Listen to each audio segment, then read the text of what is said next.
as to try to preserve sound clarity, to accommodate technology, internet bandwidth, and privacy issues. Turning the camera on is not mandated in this meeting. In fact, staff are encouraged to keep their cameras off when not speaking so that it's easier for me as chair to chair the meeting. There is a feature on Google Meet, which is what we're using this evening, that only displays people that have their camera on, so that makes it easier for me to see what is going on. Trustees are welcome to use their camera as they wish. For live streaming to the public, only the spotlighted speaker's video feed goes out. This means that if the microphone is not muted at all times when not speaking, any inadvertent sound like a bark or paper rustling could put the person in full public view on the live stream and is disruptive. So it is suggested that you keep your microphone muted even when waiting for an answer to a question. Trustees have the ability to interrupt the meeting with a point of privilege if they're having technical difficulties. As per all of the board meetings, this meeting is being recorded and will be posted on the hdsb.ca website. Rather than scrolling through the entire list, and for the public's benefit, I'm going to do a roll call this evening. So please answer yes or online or whatever as I call your name in alphabetical order. So Trustee Amos? Yes, I'm here. Thank you. Trustee Burns?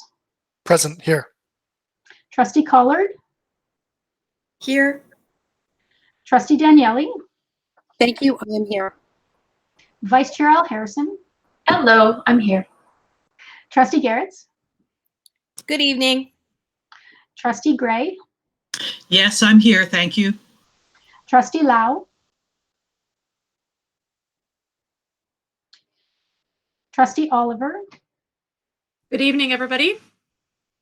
Trustee Reynolds? Present. Trustee Rocha? Good evening, everyone. And Trustee Shuttleworth? Hello, I'm here. Just in case Trustee Lau came in while I was looking down, Trustee Lau, are you in the room? Not at this time. Okay, Director Miller, could you please note your staff that are present or not present, and please let us know of any other staff that are joining us in this meeting. Thank you, Chair Gerbent. All senior administrators are here today, all superintendents, Associate Director Bogue, plus Manager Dortmaker, General Manager Taha, and General Manager Dr. Jewel Amala. And I think that's it. Thank you very much. I see Trustee Lau has joined us. Welcome. Okay. So this evening, Trustee Amos will be honoring the land. Go right ahead, Trustee Amos.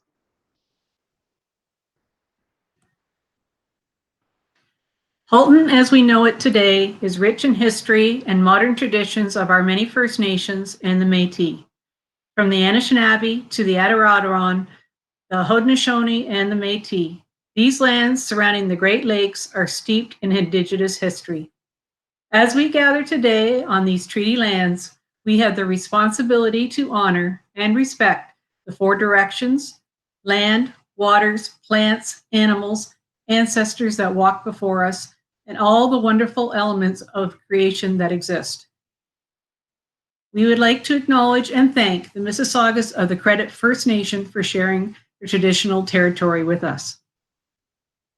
Thank you. Thank you very much.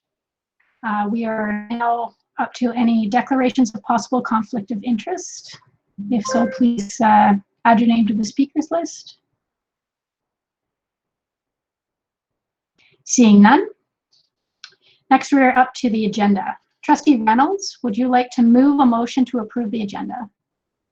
I'll move. Thank you. Thank you. Trustee Garretts, would you like to second this motion? Yes, I will. Thank you. Is there any discussion at all on the agenda? Please use the red form. Okay, seeing none. So we'll call the question. All those in favor?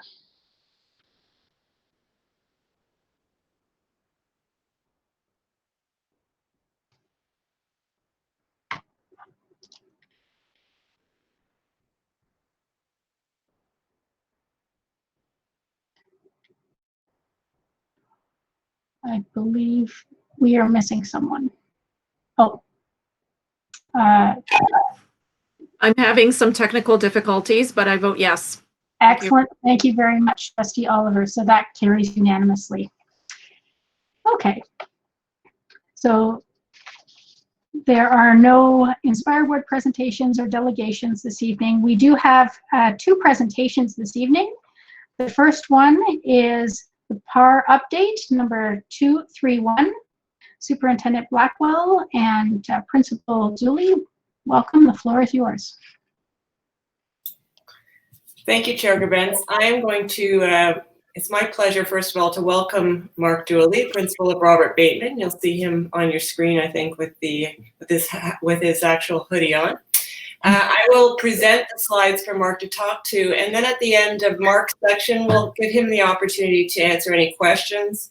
I've got a few more slides after, but it's my pleasure to share some of the things that Mark has been doing, even with school closed, and he's got some things that you'll be excited to hear about.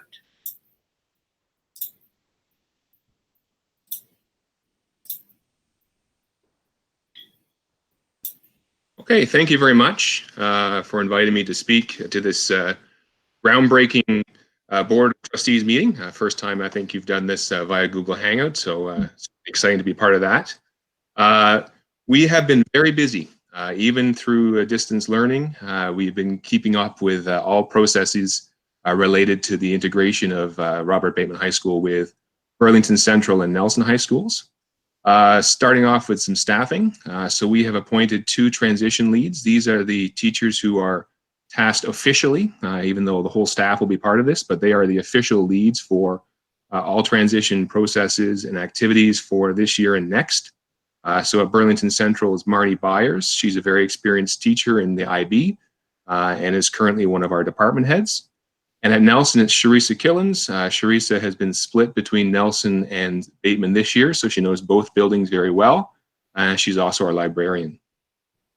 We've also had a number of staff move over as department heads for next year. Andrew Ball, Renata Hannaford, and Chantel Roberto are all accepting leadership positions at Nelson High School next year. On April the 28th, we conducted a staffing meeting where we took the 3 schools' teachers and put them in order of seniority and assigned them to either Burlington Central or Nelson according to their qualifications and seniority. And during that process, we were able to move 9 IB teachers full-time to Burlington Central. That represents pretty much the entire IB teaching staff. Just like any year, there are a couple of holes, but these will be filled through advertising and transfers. And then for Nelson, we were able to move 31 teachers full-time, including some people in very key roles. So besides the department heads I've already mentioned, we moved over our student success teacher. She will be having the same role or sharing the same role at Nelson. Similarly, our special education head is moving over to be full-time in their department of special ed. We'll have 2 Bateman staff in the guidance department full-time. We moved over all of the current technology teachers in their roles, and all of the current Community Pathways program teachers in their roles as well. And when you add that number to the number of staff who were able to move over last year, you will see that, well, not you, but the students will see very familiar faces in all corners and departments of Nelson High School next year. It's a significant Bateman presence there for sure next year. And then the most recent news was just this morning found out that our educational assistants, they're all moving to Nelson as well. So all of them will be heading over there, and the students, especially in the Community Pathways program, but also in other parts of the building, we'll see lots of familiar faces there as well. We're in the middle of election season, so Burlington Central, Bateman, and Nelson are all running the same process for student council elections for next year. It was driven by the student trustees and student senators who have been working very hard over the last several months to come up with a system that really reflects the strengths of all 3 schools and where they're coming from, and also guarantees representation at the very highest level of student leadership for all students. So we'll be electing 2 presidents and 2 vice presidents from Robert Bateman High School, 1 from the students who are going to Burlington Central, and one for the students who are heading to Nelson High School in September. In addition, we're also selecting what's called a commissioner, and the commissioner is like a third member of the executive. Beyond that, these elections are coming up very soon. They start on the 22nd of May, and they run until June 5th. And then right after June 5th and the winners are announced, we'll be selecting 5 additional executive members from Bateman who are heading to Central, 5 additional executive members from Bateman who are heading to Nelson to start populating their leadership teams for next year. The remaining positions will be filled in September from the student bodies. As a student update, there's some screenshots there. I'm not sure if you caught these on Twitter or not, but in April, the staff at Nelson High School in Bateman decided to send a message to our kids to let them know that we were missing them and we wanted to connect with them as well. So we filmed a quick little video, and within about 2 days, the student council at Bateman, without any prompting or suggestion, came back with their own video, and they were saying that they missed us and they were looking forward to seeing us at all 3 schools, Burlington Central, Bateman, and Nelson, in September. So it was really a great event in April. And the next slide. So we're well in the way of student option selection. It began in February, but right now the timetables are being built for students at both Central and Nelson. The key piece here is that there are many more course offerings for students at all buildings. So that would include students who are currently at Burlington Central or Nelson. They're having many more selections for next year in terms of pathways and in terms of optional areas that we're not running this year. So it's a great positive event to the integration. In addition, our CPP staff are working with board staff, trying to plan out the best way to transition students and parents. So that would include tours of the new facility when we're able to have access to that, most likely in August, getting ready for a September startup. I've been working hard recently in terms of trying to get some spirit wear or swag ordered for all students heading to Burlington Central or Nelson. There are a handful of students heading to MM Robinson. These are students who live north of the QEW and are pursuing local programming in their home school. So we're also going to order them probably a hoodie.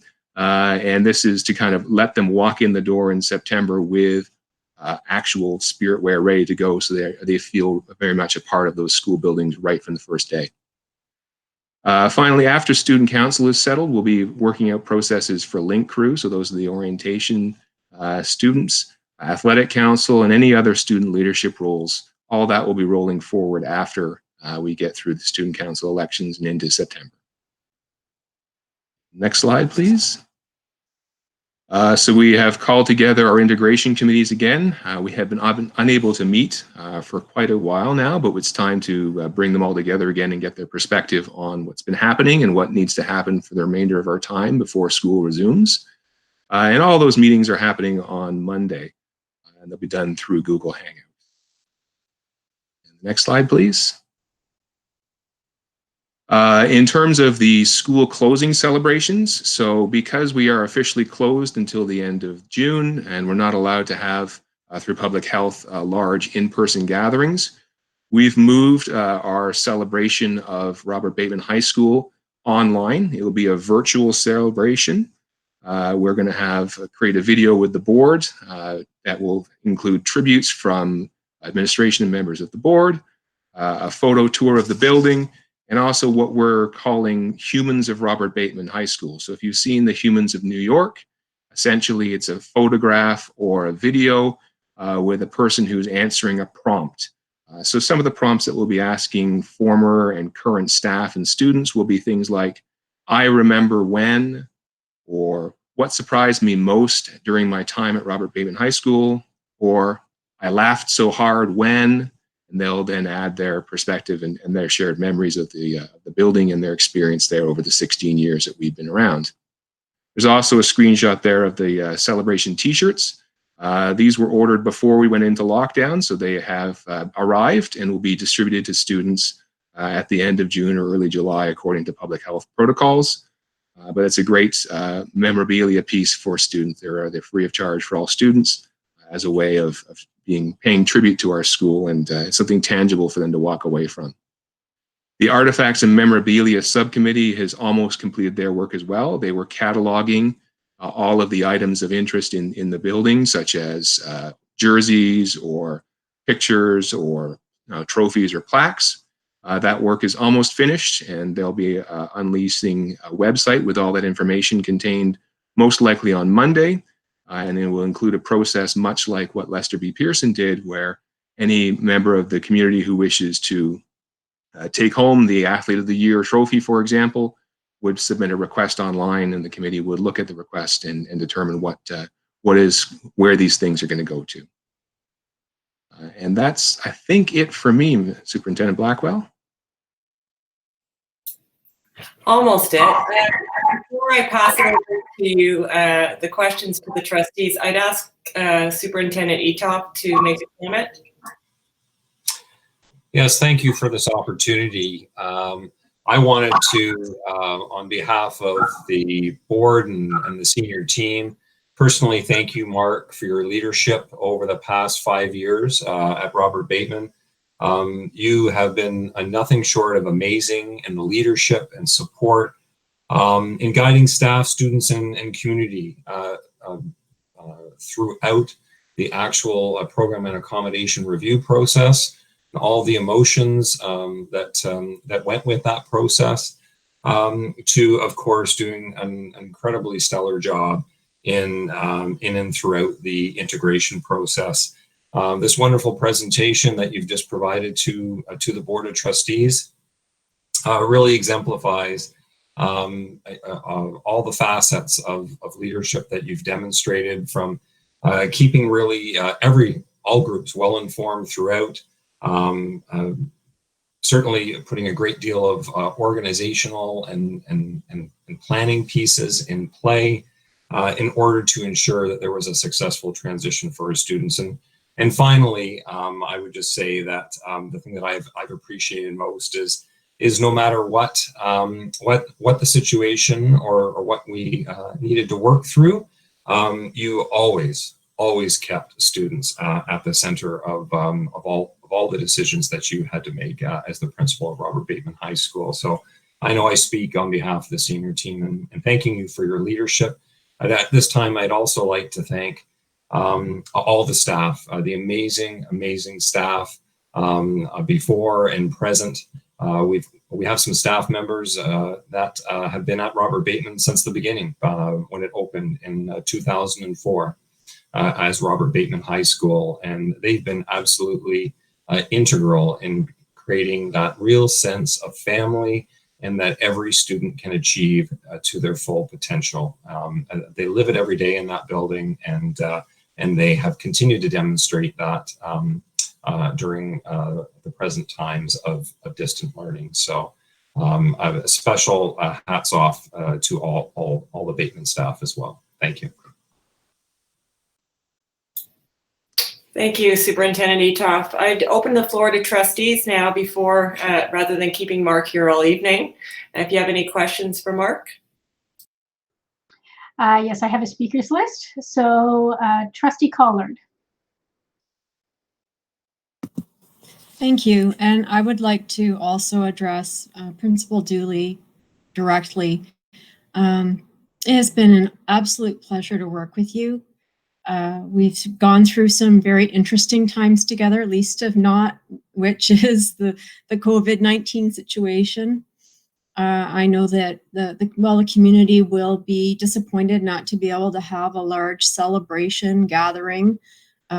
We will have a permanent record of the celebration with the video, and I know that the students will appreciate it, and really this is for them. This is the opportunity for them to appreciate the years that they've spent at Bateman, and to take that with them where they go next. So I just wanted to personally thank you for your leadership for the last 5 years. I couldn't have asked for a better principal to work with, and I hope that our paths cross again, even though it won't be at Bateman. Thanks very much.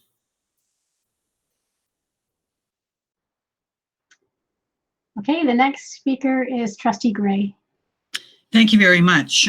This question is for Superintendent Blackwell and Principal Dooley. Critical to the successful startup next year at Nelson will be a cohesive teaching staff. And so to that, I would ask this question. Would you please speak to the plans for transitioning and integrating the large number of staff that are now going to be attending Nelson coming from Bateman? Thank you. I think I can take that one, if that's okay with you, Superintendent Blackwell. We spent this year doing all sorts of staff PD together with Nelson and Central and Bateman staff.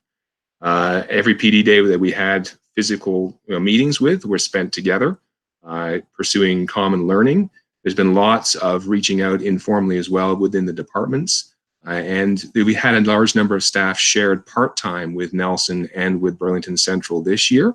So all of that has helped build those connections and that familiarity, which is really going to be important for going forward for September, either through distance or in face-to-face learning. So we've been working really hard on that, and it's something that both Principal Lemaire at Central and Principal Daigneault at Nelson and I, we're very proud of the work we've done this year with the staff to keep them engaged together and learning from each other.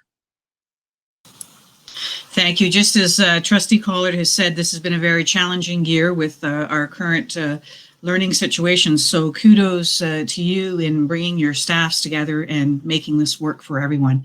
Everyone looks forward to next September. Okay, and the next question is from Trustee Burns. Thank you, Chair Gourbin. This is just a short comment. Principal Dooley, thank you for acknowledging in your presentation the work of the students that has gone into making the student council election process continue into next year. I wanted to briefly acknowledge those students because they really put in countless hours into making sure that this process was very fluid. They put all of their effort into this, a coalition of students from Burlington Central, Bateman, and from Nelson. Priya Reddy, Michael Barnett, Edward Dinka, Christoph Romanowski, and Aaron Civic, and Anita So.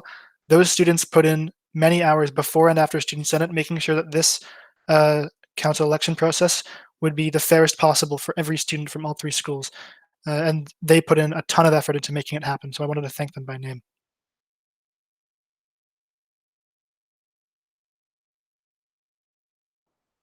Okay, there are no more speakers on the speakers list. Thank you very much for the presentation. It is, Director Miller, did you want to say something? Yeah, that's why I have to barge in. I sent you a text. Thank you, Chair Gourbin. I won't say very much because Superintendent Etov said much of what I wanted to say, as did Trustee Collard. I just want to publicly thank you, Mark, for the superlative work that you have done in supporting the kids at Bateman and the staff, and that your continued work in the transition of, which is a difficult move for them to Nelson and Burlington Central, is well thought out and thought of. So Mark, I just wanted to publicly say this in front of the trustees. As director, I couldn't be more proud of the work that you have done at Bateman for those kids, that staff, and that community. Well done, and thank you.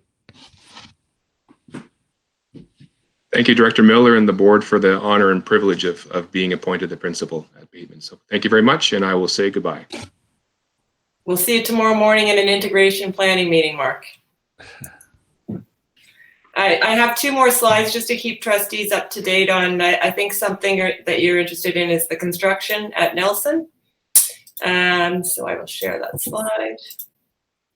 So good news, if you can look at the right of your screen, or my screen, you'll see that Robinson is the front of the school. Looks like it's almost done. It should be ready in the next couple of weeks. If you look at the back of the building, the bottom picture under Robinson, that's the picture from the cafeteria, outside the cafeteria. So there will be a nice patio out there. The Nelson, as you're aware, Nelson is back in progress in terms of construction. The top picture, though it looks like it's a construction zone. The good news is they started to paint. This is the CPP area. So the paint has started and it will be ready at the beginning of July. As Principal Julie is well aware, there are already transition plans for looking at opportunities to have students visit the space in August, and that's being worked on with the board, some of our spec ed staff from the board. You'll see that the bottom picture shows the manufacturing addition is underway, and you can't see it, but it's in the middle courtyard. The cafeteria and the library are also underway, and those were planned for opening in September. So we lost about 6 weeks, but with no one in the building, that puts us at a little bit of an advantage. And we'll have a better update as a next, I guess, at the last board meeting or one of the last board meetings in June. It might be a great question to ask to see where our progress is. But we're happy that we're back underway and progressing with that project. Just the last piece I have this evening around Nelson is the outdoor learning space. And I know that trustees are very much aware that at a March board meeting, there was some discussion of some consultation that was with SEAC, with some students, with some parents, with staff. This is the result of that consultation. It is a phase 2 plan. It's very detailed and very hard to see. The blue arrows here show the existing split rail fence that exists at the front of the school. The phase 2 proposal right now, you'll see that there is split rail that extends from the left from gate to gate, basically. So that split rail fence will be added. There's some shrubbery that will be added. There are 2 gates as well that would be added to that area. And then there are some screens, some visual screens as well that are some additional ones, as you can see in the top right. So some great additions to the space, and I think that it addresses some of the concerns that people had around the safety of students, but also making sure that it looked like that it's a natural environment and that all students can enjoy that space. And lastly, iSTEM is still going on, and we are in the world of virtual meetings. We've had an advisory meeting. As you know, we're going into year 2 of the program. We brought post-secondary partners, some parents who are actually entrepreneurs, and some the program department. We brought them together with Aldershot staff and have well underway in getting that program mapped for next year. We've also had some increased hiring at Aldershot, which is great. With an increased population, additional staff is being brought in, and they will be part of building that second year of the program as well. And then this week, the students are on a virtual field trip to Mohawk. And finally, a virtual parent event. So everyone's moving to virtual, but continuing the opportunities for families and students while we're in this situation. So lots of great stuff still happening throughout the board, but I would open it up to questions and comments at this point. There isn't anybody on the speakers list, but I would like to say I drove by MM Robinson yesterday, and I was so impressed with the way the school looks.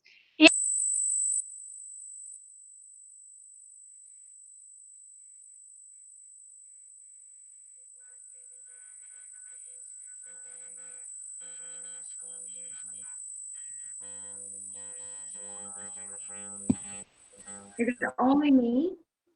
Or can we not hear Andrea? No, I lost you too, Andrea. Andrea, you were just a high-pitched whine. My husband would argue that's what he always hears from me. All I was saying was that I drove by yesterday, MM Robinson, and it looked beautiful. And I'm looking forward to the hoarding coming down and the landscaping being done. It's really updated the look of that school. So next is Trustee Shuttleworth. Thank you. Superintendent Blackwell, I have a question regarding the construction at Nelson. I know that there is a second-story addition that's happening at some point in time. Do we know when that's going to be starting? Through the chair to Trustee Shuttleworth, the second-story addition is the library cafeteria that we spoke of. So that's already started. It's been It was prior to Christmas, actually, when they started digging and doing all the base work for that. So it's underway. Okay, thank you. Okay, there are no other speakers on the speakers list at this point, so we will move to the next presentation. That is number 232, Addressing Equity Challenges of Distance Learning. And this is being presented by Dr. Jewel Amala. And this coincides with the report that is presented, has been submitted later on in the agenda. So I would ask that you ask any of your questions about the report or the presentation at the end of Dr. Amala's presentation. As Director Moore, you have something to say? Yeah, I would just like to introduce, this is her first formal presentation to the Board of Trustees. And if the public is watching, I know I've introduced her to the Board of Trustees, but this is her first formal presentation that Dr. Jewel Amala is doing for the board and the public. We are very fortunate to have someone of her stature. She's a lawyer and a PhD, and she is our human rights and equity advisor, and has made great strides in helping us understand the challenges that boards have and how to address those challenges. So we are extremely lucky, as the Halton District School Board has someone of the caliber of Dr. Jewel Amala working for us now, and by working for us, she's working for all the students in the Halton District School Board and all the families, and we are very grateful for her work and lucky to have her. And turn it over to her now. Thanks. Okay, thank you, Director Miller. Thank you, Madam Chair. I'm now just going to present my screen here.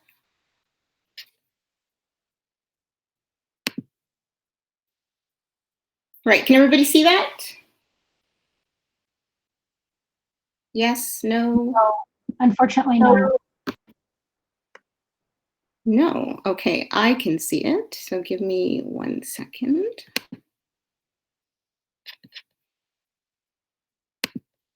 I'd be happy to present.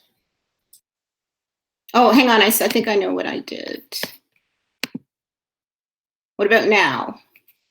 Yep. Okay, great, thanks. Sorry about that earlier. So good evening, everyone. As the chair mentioned, this presentation accompanies the report. So the report and this evening's materials are an attempt to revisit the issue of first principles around human rights obligations and the equity commitment of the board, and really to center the focus on how human rights and equity should continue to drive decisions and action in both pandemic and post-pandemic contexts.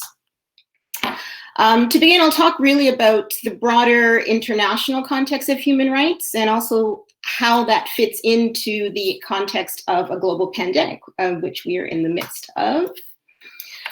The larger framework for human rights, international human rights is taken from the Universal Declaration of Human Rights. And the first article of that states that we are all born free and equal in dignity and rights, and all human beings are endowed with reason and conscience and should act towards one another in a spirit of brotherhood. So now this reference to the spirit of brotherhood suggests engagement and interaction in a context of relationship and accountability. And I'll come back a few times in the presentation to those themes of relationship and accountability and how they actually relate to human rights and equity decisions and frameworking.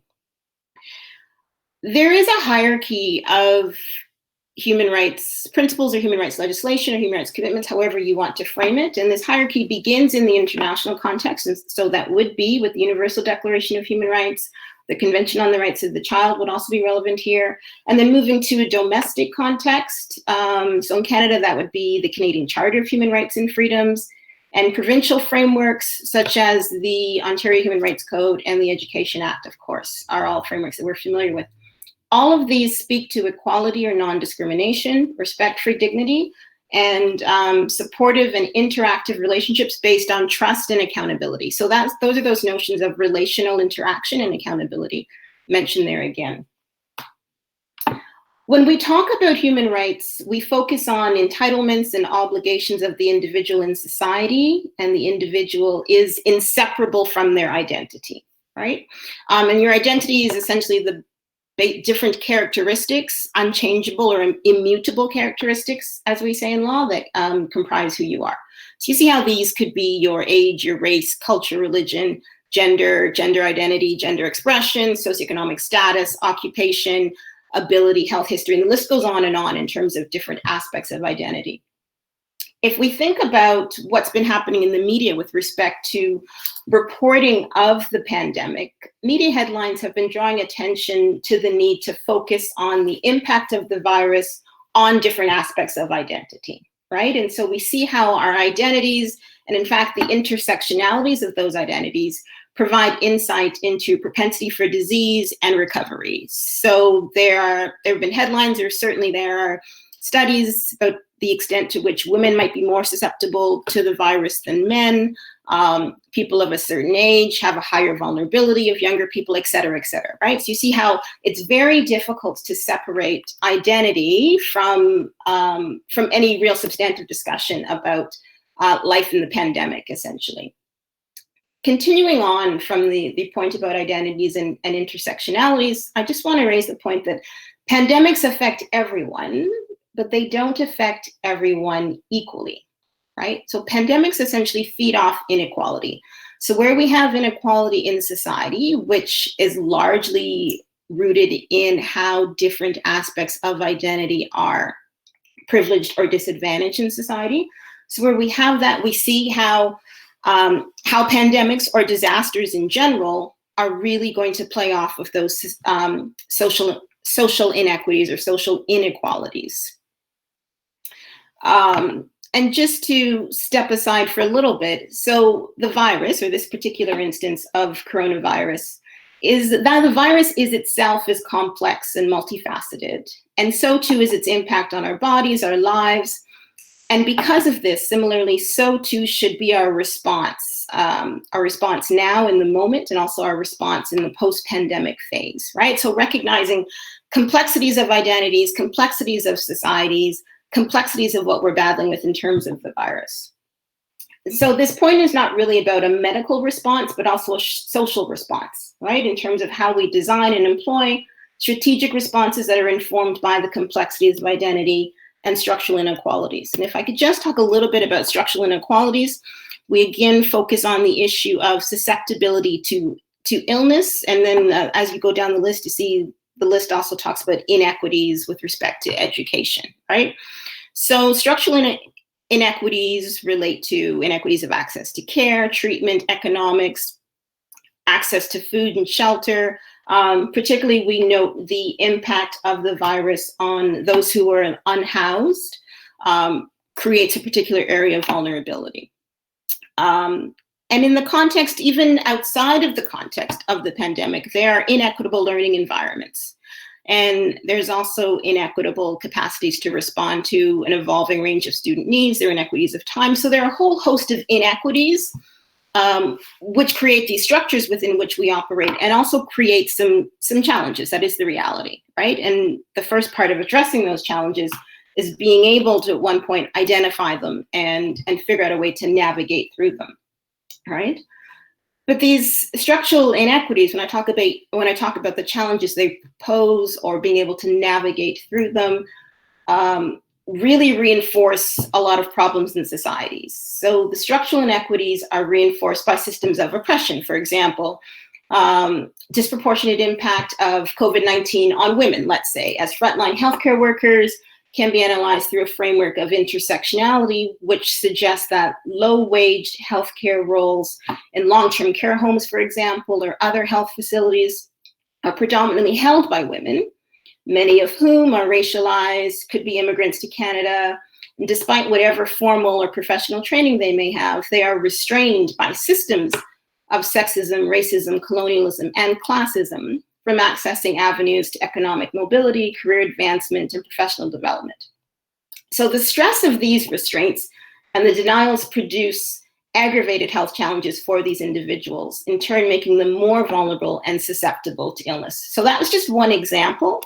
as to how structural inequities and frameworks of oppression can exacerbate problems. Right? Sorry.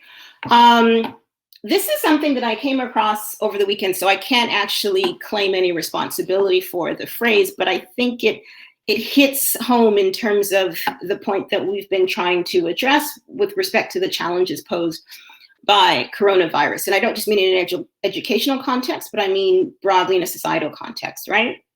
So it is, we're all in the same storm, but we are not all in the same boat, right? So the virus has provided a common landscape. This is the storm of lockdown or the storm of distance learning, but our experience of that storm is different because our ability to weather this storm intact or unharmed or less harmed than others is impacted by social and structural inequities that are rooted in identity, right? So again, making it very difficult to dissociate identity, personal identity from structural social inequities and how those perhaps do get replicated in a learning environment, recognizing that schools are microcosms of society.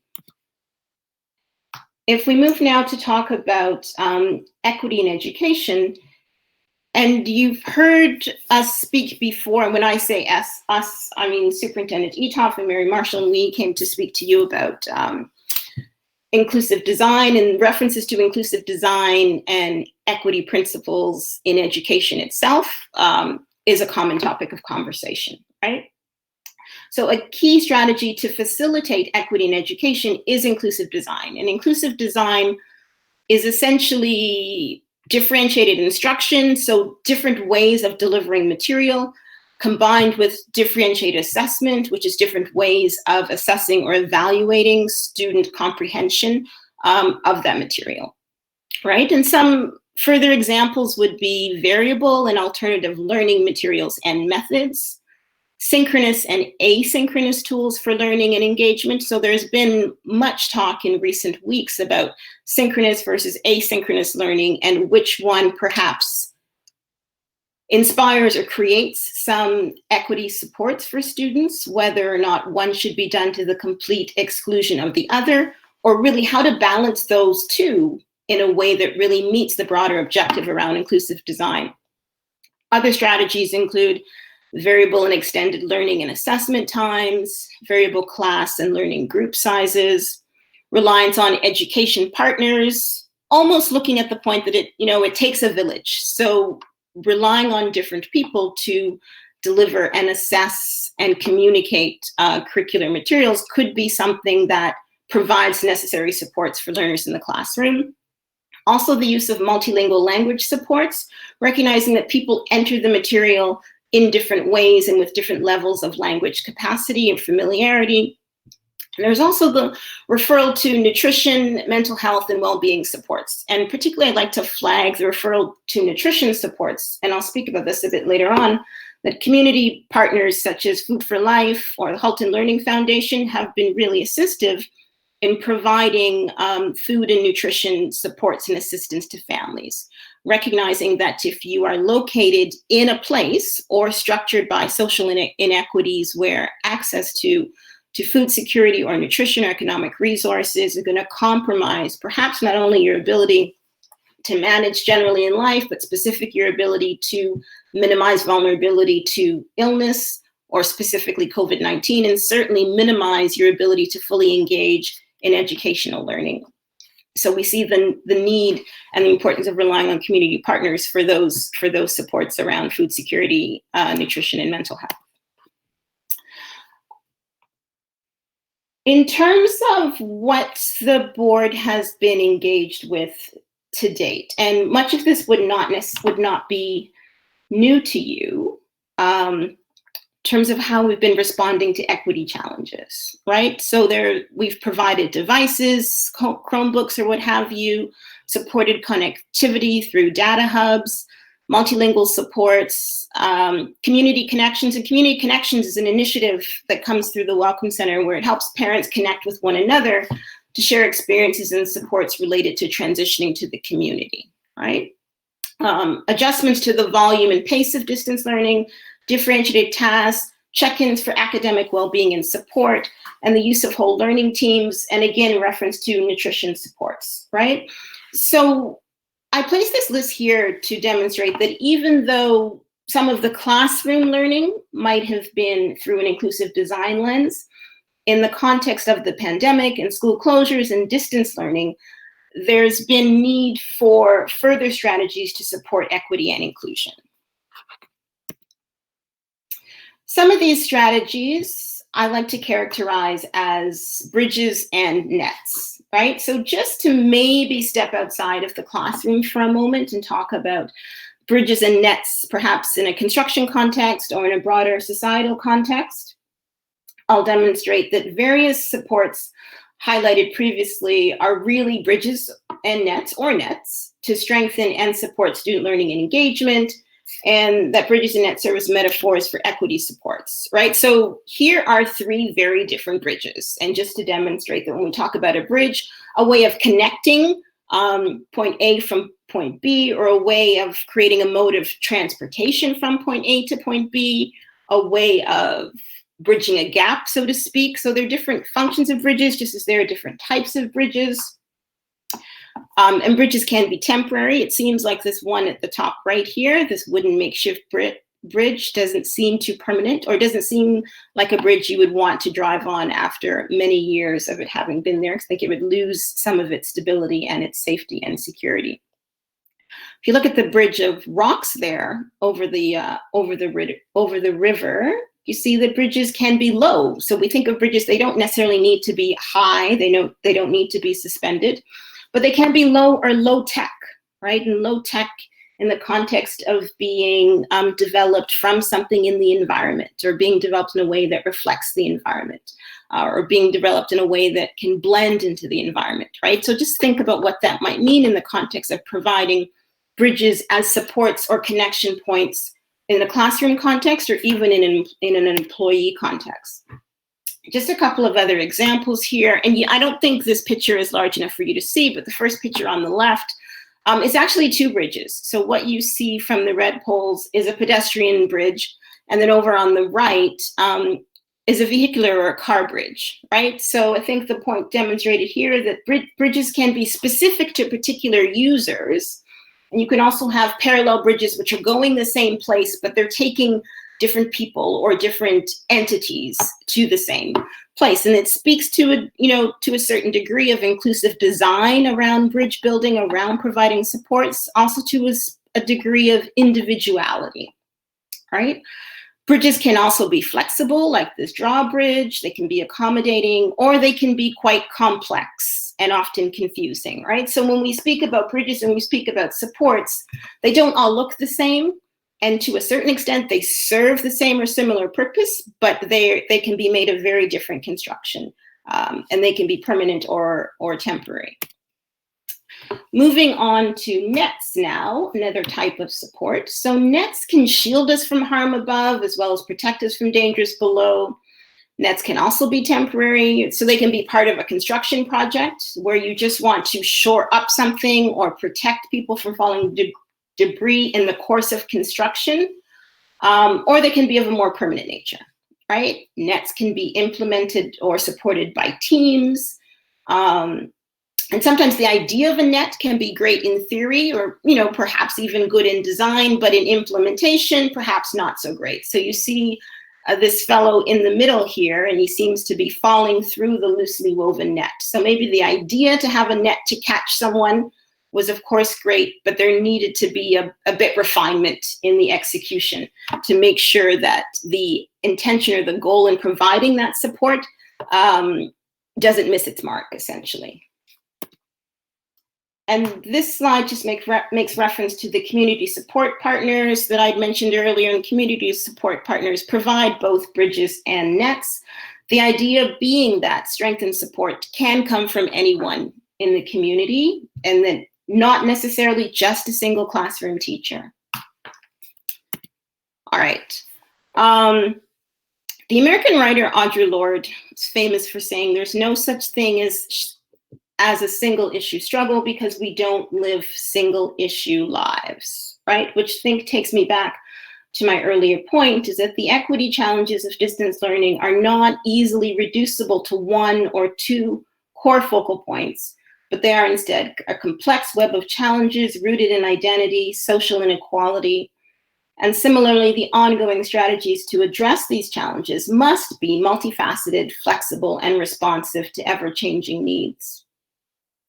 When we think about moving beyond or past the pandemic, I think, or even in the midst of where we are now, people often say, oh, you know, I really want things to get back to normal. Or people think about what life might be like in this new normal, right? But we need not wait for the new normal to create change. What the pandemic has done, at least in the context of equity in education, has not necessarily created inequities, but it has laid bare or made very visible inequities that already existed, and to a certain extent, it has exacerbated those previously existing inequities, right? So when we think about moving past this, we think about a new normal. We can also think about a new normal as a vision on the horizon or a space to create change, right? So the new normal can be defined by the systems that are thriving amidst the pandemic. And these systems can be oppressive and destructive, or they could be supportive and creative, right? The post-pandemic reality will be defined by the pandemic culture. So why not make this a culture of support, a culture of building bridges, a culture of togetherness, a culture of thinking differently, thinking strategically, and thinking creatively to support and empower difference, because difference itself is not necessarily going to go away. But we think about how we can best leverage societal supports to support difference in a way that is empowering. So also, I suppose giving or a tie-in to the previous presentation with Robert Bateman, I saw that there was reference there to the social media hashtag HDSB still connected. So we're all in this storm together, even if we are in different boats. And I think in these few moments, I was really just trying to communicate that, to highlight individual identities, but still keep a focus on our collective purpose, essentially. So I will take any questions or comments you might have now, and I will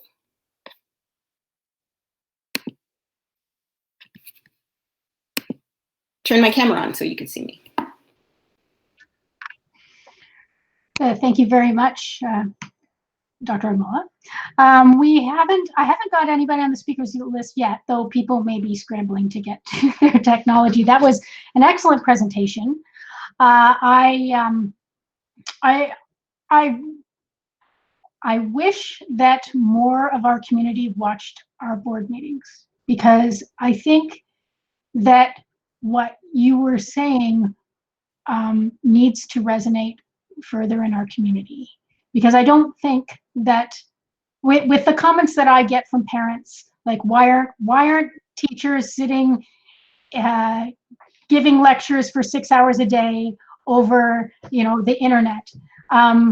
It is so obvious with your presentation to see why that is so inadequate for the entirety of our population. So thank you very much for outlining it and visually outlining it. I really liked the examples you gave, the visual examples that you provided, because they do certainly shore up your argument. Mm-hmm. Through you, though, Madam Chair, if I could perhaps respond to your comment about the query about, perhaps why are our teachers not engaged in full day or longer synchronous learning. One thing I intended to mention was, in fact, on a last slide that I didn't get to, is although the comments that I shared with you are really focused on the student experience and supporting student engagement, many of those principles around providing bridges and supports apply equally to staff, right? So in the context of distance learning, the board has now also a distance employer, right? And has engaged in providing guidelines around working from home for staff, is recognizing that staff is dealing with elder care responsibilities or childcare responsibilities. And teachers are also parents for the most part, and they are trying to balance those personal obligations and professional obligations, and that in itself requires reliance on different bridges and supports. In an employer context, we would talk about providing accommodation to deal with employee needs. We do talk about accommodation in the student context as well, but it's in a different frame. Okay, we do have Trustee Gray on the speakers list. Go right ahead. Thank you very much. And like you, Chair Gourbin, I too was very inspired by this presentation this evening. And the quote about that we are all in the same storm, but we're not all in the same boat.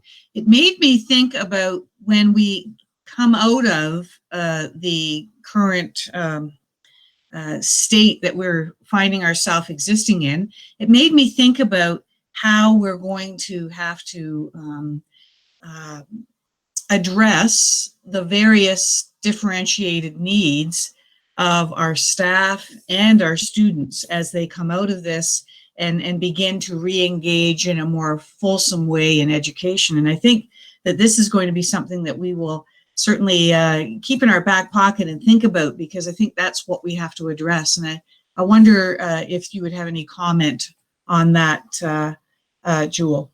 Thank you. Thank you, Trustee Gray. Through you, Madam Chair. I think part of it is, as I said earlier, is not waiting for the end to think about how we address some of these challenges, but being able to be responsive and reflective in the moment to deal with challenges in the moment and think about how what we're doing in the moment, so the pandemic culture becomes the post-pandemic culture, right? So what are we putting in place, perhaps as a temporary bridge or perhaps as a Band-Aid solution in the moment, that can then be built upon and strengthened for sustainability after all of this, right? So it is, of course, responding in the moment, but thinking about how the momentary response is going to be sustained in the future. Thank you very much.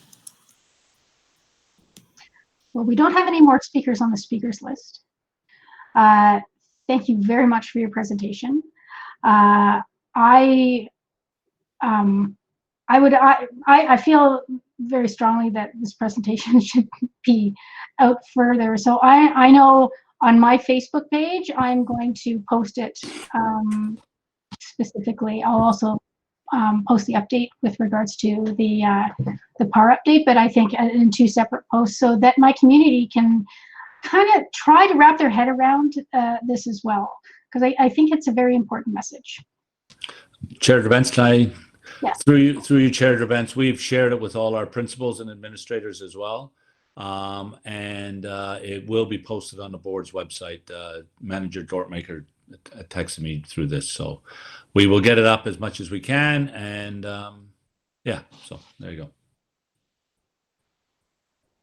Okay, thank you very much.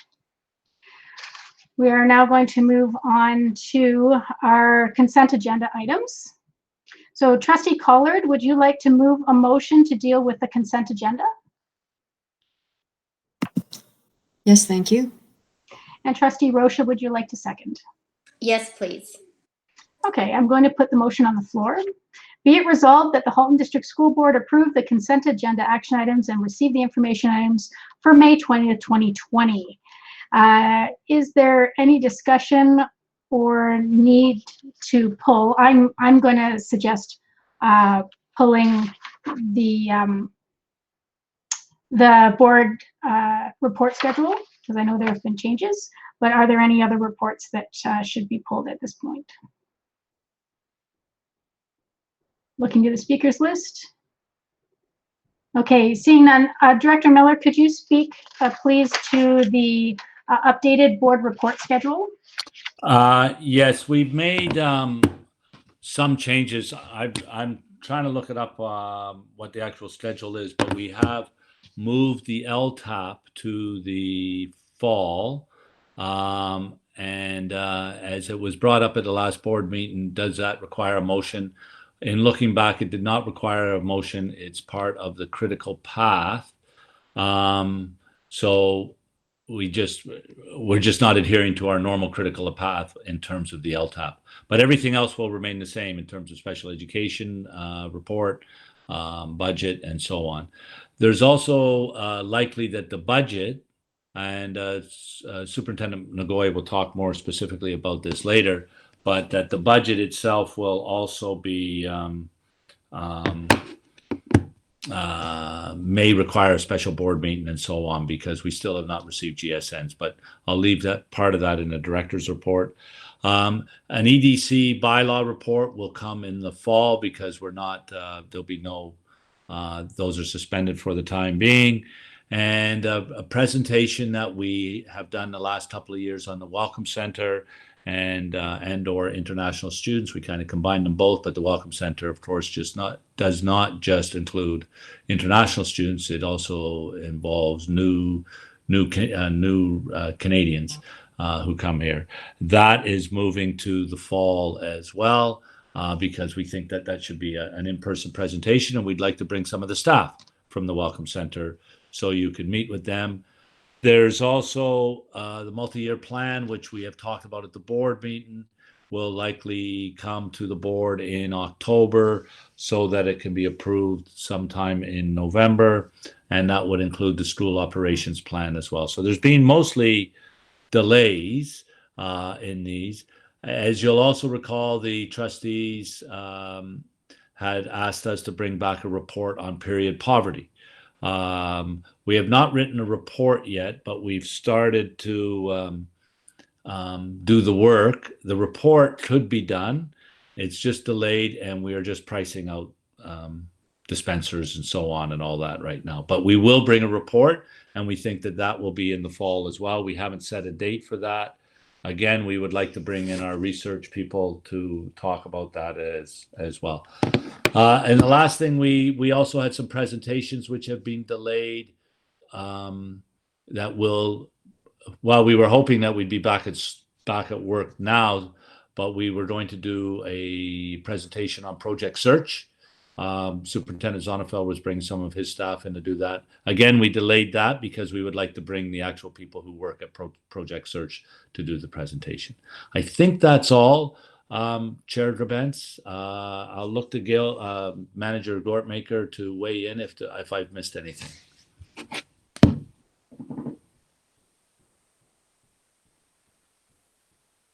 It would appear not. So. Okay. Thank you very much. Looking to the speakers list, I see no speakers at this time, so I'm going to call the question. So trustees, could you please use your blue form? Again, this is to accept the consent agenda.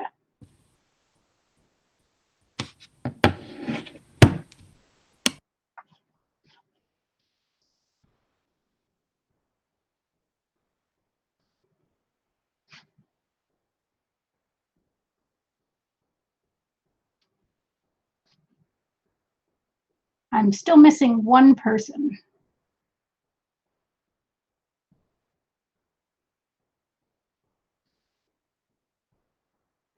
I do believe I'm missing, there she is. Okay, wonderful. That carries unanimously. Thank you very much.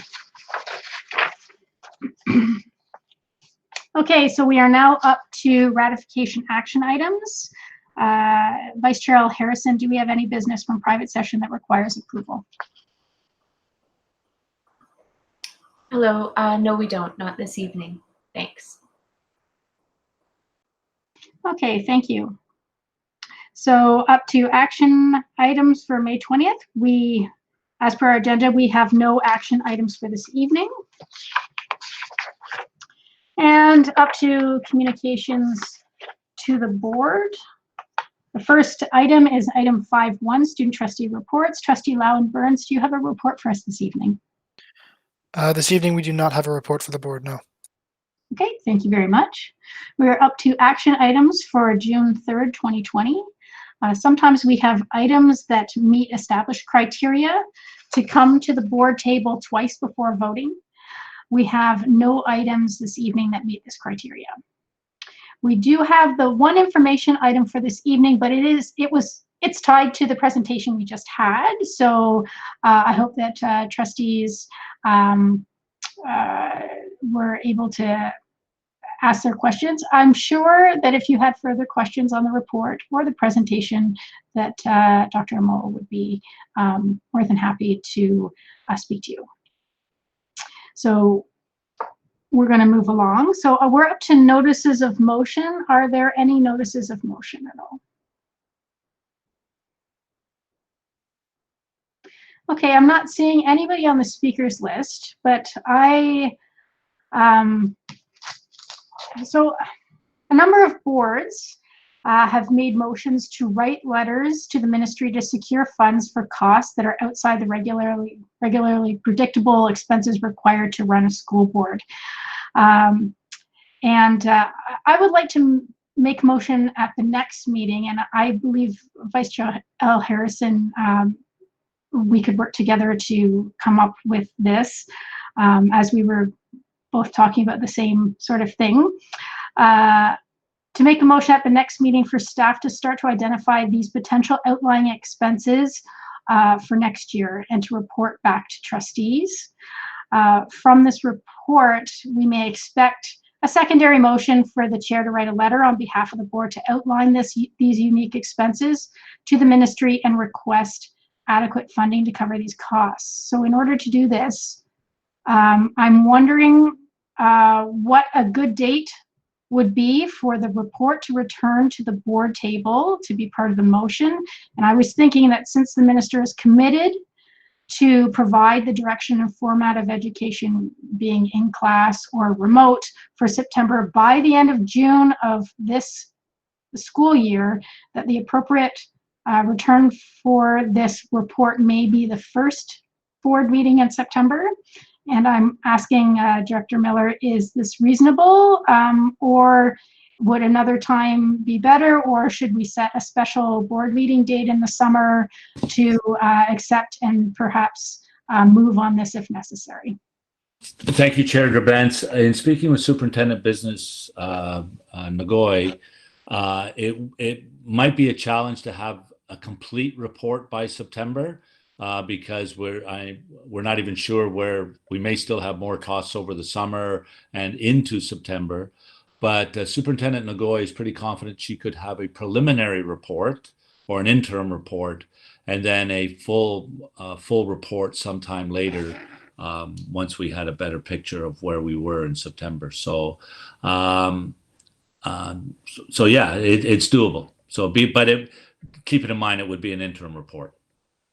Yeah, I just feel that we want to highlight to the minister that there are going to be very different expenses, and we need to be able to access funds for those different expenses. I don't want us to have to scrape and scrounge from other parts of our budget that are absolutely necessary. So that's just thank you for that information, and I will take that back and form a motion for a potential interim report for the motion to come at the next board meeting.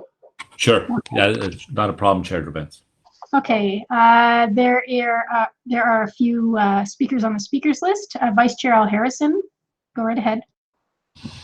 Thank you. I'd be happy to help in any way possible, and I pass seeing who the next speaker is. I pass it on. Thanks.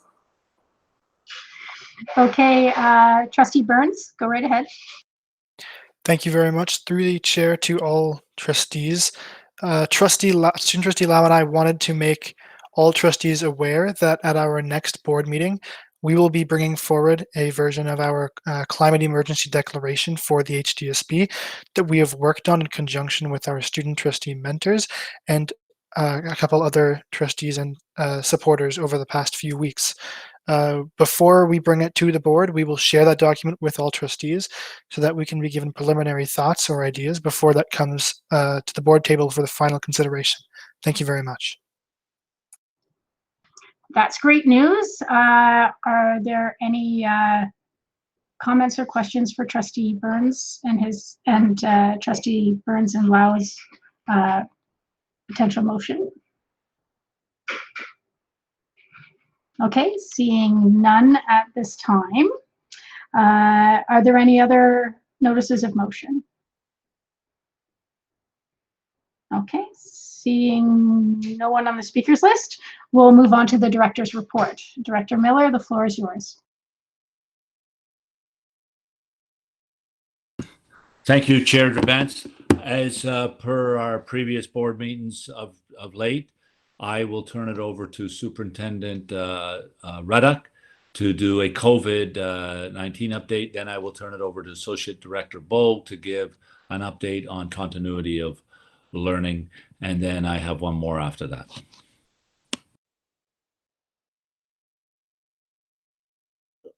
Good evening, everyone. Nice to see you all. Happy to give you a COVID update. We are going to do it a little differently this evening in that everyone knows the order that we're going to go in. So rather than me popping in and out, we'll do a section and questions, and then the next person will just jump on.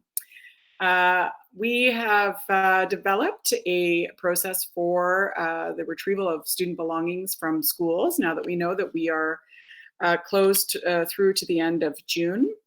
Our secondary schools will be communicating the process out to students and parents and guardians, likely by the end of this week, and if not early next week. And there will be a scheduled access day for secondary students to go into their school for a very brief period of time to retrieve any items from their lockers, and those days will be on designated Mondays and Thursdays. Elementary, the process is going to look different given the age and level of independence of students. And so that process will roll out to administrators next week and then communicate it to families. And it will involve, of course, parents and guardians coming in and collecting student belongings. So all of that is well underway. And then now I'm going to turn it over to Superintendent McFadden. Thank you. I wanted to report to the board that we have signed 2 agreements called Supporting Communities Agreements, which allow our employees to voluntarily redeploy to the healthcare sector. At this time, we have signed agreements with our daily supply teachers, elementary, and our supply designated early childhood educators. So we expect that those employees, if they so wish, can indicate their willingness to be redeployed to the healthcare sector. And now I'll turn it over to Superintendent Pichetti. Good evening to the trustees. So my update, I'll break it down into the categories of work that we do in facility services. So as you know, the capital projects are back on. All the GCs are on job sites. We have no issues today. Contractors are required to have a COVID safety protocol. And we're supporting that by making sure there are washroom facilities available for the contractors. The new elementary school in Oakville is progressing well, and the anticipated completion is still for early July. You did just receive a PAR construction update. And so I'll tell you that the high school, the Southwest Milton High School construction is also progressing well. And we have some time there where we may be able to make up for the impact of the closure on the schedule.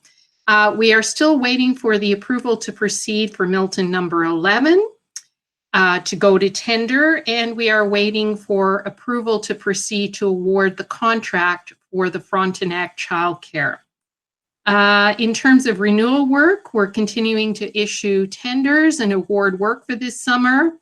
We're going to start some of the renewal work in June, now that the schools will not be occupied.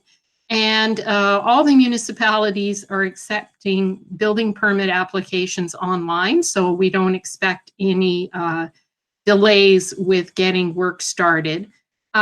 In terms of our operations, again, I want to acknowledge the work of our caretakers, many of whom have been already coming back to schools to facilitate any of the preventative maintenance work we need to do, as well as supporting the access to school days that we have had, so I just wanted to acknowledge them and thank them. Our custodial staff will be returning to school for longer hours now because we will begin our summer cleaning a little bit early, as well as supporting the construction work that's going to be happening in our schools. And as an update from the planning department, we are in the process of completing the portable needs assessment, which we always do at this time of the year for 2020-2021. And we're doing that in consultation with principals and superintendents and looking at enrollment projections and needs. And an update will be provided to you as part of the capital project status update report, which is coming in June. So at this point, I'll turn it over to Superintendent Ngoy. Before you do that, we do have a question or a speaker on the speakers list, Trustee Amos. Mm-hmm. Thank you, and thank you very much for that report, Superintendent Michetti. It's great news that the Oakville Northeast or David Williams Public School is going to be built for early July. I've been getting questions around the date, the childcare part of that. Is that part being built as well? And do we have any knowledge of what the timing will be on that? Because I know it will have to be awarded as well.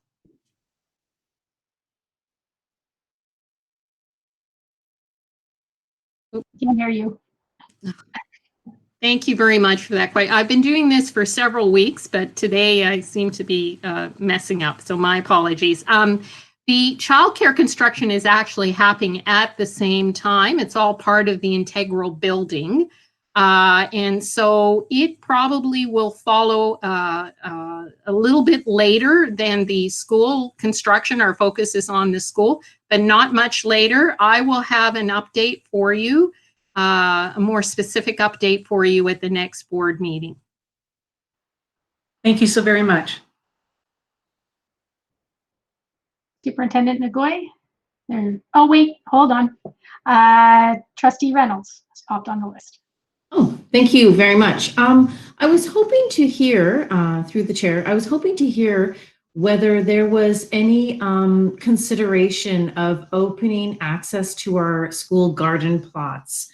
I had heard the province announcing that they would permit the use of community gardens across Ontario as an essential source of fresh food for individuals, families. And I know many of our schools have plots and the community may expect to access them. Has there been any consideration to opening up the access to school garden plots? Over. Thank you, Trustee Reynolds. And yes, indeed, we talked about that. We've actually had a couple discussions about that. And last week, we reviewed some of the protocol that other organizations, municipalities have put in place for community gardens. And we're proceeding using that kind of protocol to allow access to our gardens. One of the challenges was how people could get access to water. If there are no caretakers in the building, would they be able to access water, access it through the hose bib, et cetera? But now that we have caretakers returning to schools for other work, I think that can be covered off as long as the safety protocol, the continuation of distancing, et cetera, is put in place. Okay, that's super news to hear. Thank you so much for sharing that. Okay, there are no other speakers on the speakers list, so go right ahead. Wonderful. Good evening, trustees. I have a quick update with regards to procurement. As we prepare for summer school and September reopening, we have drafted a protocol for resuming purchasing for key items that are going to be required. There's a process developed for safe delivery and receipt of orders for all school and board locations. The protocol for safe accessing of our facilities will continue and will be followed as recommended by the public health. Purchasing services staff have been working hard in the background to coordinate with vendors to see who is open for business, who has available stock, and who can meet our delivery protocols and limitations. And procurement of certain items such as protective equipment and learning materials for September are centrally coordinated in accordance with guidelines that are coming out of the Return to School Committee. I'd be happy to take any questions. Thank you. Seeing no questions at this point. Thank you very much. So this is David. I'm going to jump in around continuity of learning, and Superintendent Hutgivens and Salmini, I know, will follow with some specific panel-specific information as well. I think trustees certainly know that there was an announcement early this week that schools will remain closed for the remainder of the school year. That announcement was somewhat aligned with some messaging that went out to the system late last week around synchronous learning and expectations that synchronous learning will take place in all of our schools. This communication went out to all of our education staff and provided some examples of what synchronous learning looks like. So just for clarity for any of our public that are watching, because some folks have a notion that this means that there's a teacher now in front of kids actively teaching lessons each day. That would be one example of delivering a lesson, but there are other ways that teachers can connect synchronously, meaning in real time with kids. So there's a variety of options and opportunities there to check in with students, do online lessons, discussion forums, virtual resource rooms where kids can get extra help tutorial kinds of sessions and things like that. So that started this week. There's opportunities for continued opportunities for teachers to train and learn about different virtual platforms. That work is happening out of our school programs department. And this synchronous approach is just one more, I guess, evolution or one more facet to our distance learning model. I liked what Dr. Amoa said in her presentation. She talked about multifaceted, flexible, and responsive. And I would say that this has enhanced all of those three pieces of our distance learning model. So we're looking forward to seeing how this rolls out for the remainder of this school year. And I will turn it over to Superintendent Salmini. Good evening, everyone. Just to add to that, we are being responsive as an elementary program department in continuing to support all of our educators with various learning sessions, as well as opportunities for sharing and problem solving with our instructional program leaders and amongst each other. And really these opportunities are being responsive to the learner needs and differentiated for what our educators are telling us they need, because we know that they're all in different places in terms of their use of different tools. And so as we have some additional pieces now with synchronous learning, we have more sessions being offered and previous sessions being reoffered.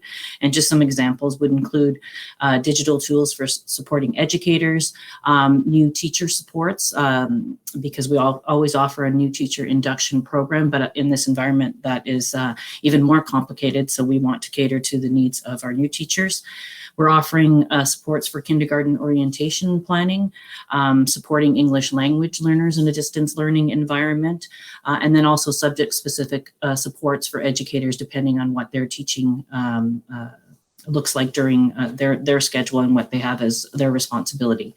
And we will continue to do this as we evolve and grow in this environment. And I will turn it over to Superintendent Hutgivens unless I have a question. You do have a question. Trustee Shuttleworth, you're on the list. So actually, I don't know if my question is specifically for Superintendent Salmini or if it's for the whole, sorry, you can't see me. There you go. The whole continuity of learning team. So what my question is, you know, what Associate Director Bogue, you talked about the announcement with the minister saying about the mix of synchronous and asynchronous, and there being a variety of options out there. But what my question is, and maybe it would be to both Superintendent Salmini and Hunt Gibbons is what sort of proportion, like what are we looking at as far as standards for synchronous versus asynchronous? So for example, for elementary schools, you have your core teacher in the class, and then you'll have teachers that will teach music or whatever, phys ed. Will they get synchronous sessions with each teacher, or will it just be once a week with their core teacher? And then for secondary, will there be an expectation that each subject, again, this isn't for Salamini, this would be for Superintendent Hopkins, would it be the expectation that all teachers do have that mix? So perhaps I could weigh in, and then certainly Superintendent Salmini and Hunt Gibbons may have some additional thoughts. Our direction to our system was, and we think about this synchronous learning, it's really about making connections with kids. And I think some of the feedback that we received is that that was an area for, certainly for improvement. And I suspect maybe the ministry had heard about that as well. So our expectation is that every week, each teacher is going to make that connection, that real-time connection with their students. So that could be a lesson, it could be a discussion forum. There may be kids that can't connect, and as trustees know, we've really worked hard to ensure that we have equity here and that we are able to connect with all kids. So where that synchronous piece can't happen with a group situation, for example, we're asking that teachers would follow up individually with those students and families to make sure that we've made that real connection. So that's a weekly thing. We're again trying to be flexible and allow for lots of other strategies to be used as well. What that looks like will differ from grade to grade, and from certainly from based on ages of kids and based on the high school experience where you've got individual courses. So perhaps Superintendent Salmini and Superintendent Hunt Gibbons might be able to flesh out a little bit more about what that looks like in each panel. So in elementary, I'm going to address the question that you had about, the course teacher as opposed to the Rotary subject teachers. And so we've offered a variety of suggestions for them. Our ask is that all kids are extended invitation weekly for this connection with teachers. And we've suggested that that could be as a group of teachers in one meet with the class, or it could be individually. So you could have a teacher that would typically only teach history join into the core classroom, but they could also be offering it on their own. So we've left that to them because we're also mindful of the students' calendars, and that with people with many, many different teachers, we want to make sure too that we're not inviting to too many different synchronous learning opportunities. So we've left that to team planning, but the goal is to have every student connected with regularly, at least at minimum weekly. And I'll turn it over to Superintendent Hunt Gibbons. Thank you. So in secondary, all courses are credits. And so the expectation for synchronous and asynchronous is for all teachers. And it is that toolkit that has been referred to throughout the evening. So what that looks like will vary by course and by student circumstance and teacher circumstance, but the expectation is that both synchronous and asynchronous opportunities exist for all students, and that all students' needs are met. And I think my colleague, Superintendent Salmini, was finished with her update, so I would just, if that answers that question, just give you a couple examples, Trustee Shuttleworth, to fulfill that go with my report that would say that our examples from secondary are similar, but for the older students, and that we're focusing in program very much on what synchronous learning can look like as a variety of opportunities across courses and across grades, using both Google Classroom and the Bright Space. And so documentation has gone out to all subject associations and areas on the areas of community building, Bright Space use, Google Meet use, instructional examples, weekly check-ins, and supports for students, including those with special education needs and English language needs. And there are a whole host of sessions that are being run and rerun recognizing that teachers too need the ability to join in when they're able to. So thank you very much. Okay, we have a speaker on the speakers list, Trustee Gray. Go right ahead. Yes, thank you very much. Through the chair to Associate Director Bogue, about 2 weeks ago now, I remember asking the question regarding continuity of learning and commitment to learning, and how and what our teachers were reporting in terms of students being engaged in learning and participating in the online lessons that were being offered. And I remember that it was a very strong response that in fact there was a high percentage of students involved in learning in this manner, and that we were very pleased with that. I'm wondering 2 weeks later, and with nice weather appearing, and maybe the growth of perhaps some apathy, perhaps are you hearing anything from our teachers that we have a falling off? And if we do, how are we reaching out to those students to try and keep them on the right track and carrying on with us as we go through the month of June? Thanks, Trustee Gray. Through the chair to Trustee Gray and all trustees, that's a great question, and we continue to monitor the situation as we progress over the spring.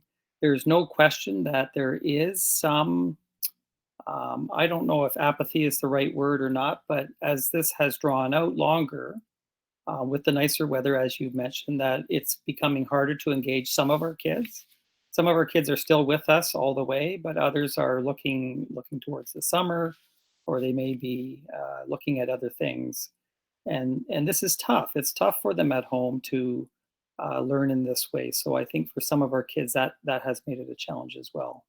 So part of our synchronous learning message is really about that. It's about connection. So if we've got some students that we're starting to lose that connection, they're starting to disengage, this is one opportunity or one strategy to try to re-engage them.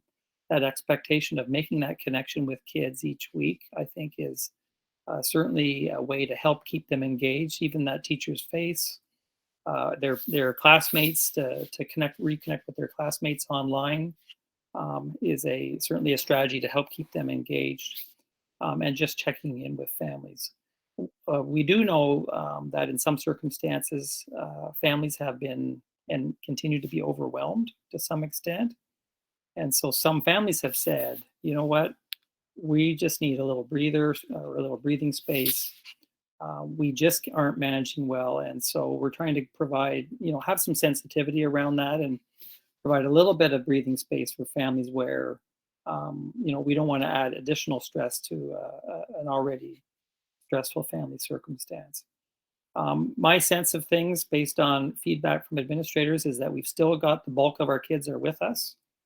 And when teachers aren't seeing kids logged on and actively engaging, they are still reaching out to families and doing those follow-up calls to see what they can do to help re-engage, and or if there's other strategies that can be put in place for those kids. But your question's a good one, Trustee Gray. I think it's going to be a challenge as we move into the month of June, particularly in the last half of June, when even at the best of times when we're in a face-to-face environment, some of our kids are thinking it's summertime, and so we will continue to do our best, and we will continue to monitor as well.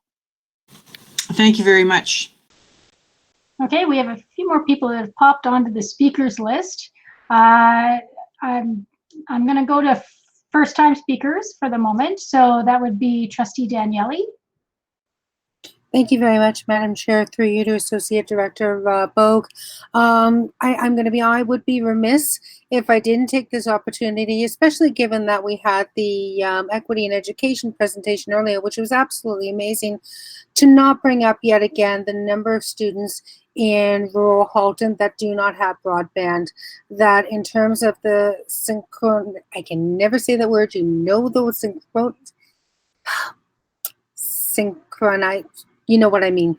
The learning, the being able to connect with their teachers as part of the Google Classroom and things like that, and being able to do that in real time, there is a real inequity there that they're not able to do that. And so I know the parents are extremely concerned about the difference in education that they're receiving over, say, somebody in an urban setting is receiving. And I know our teachers are amazing.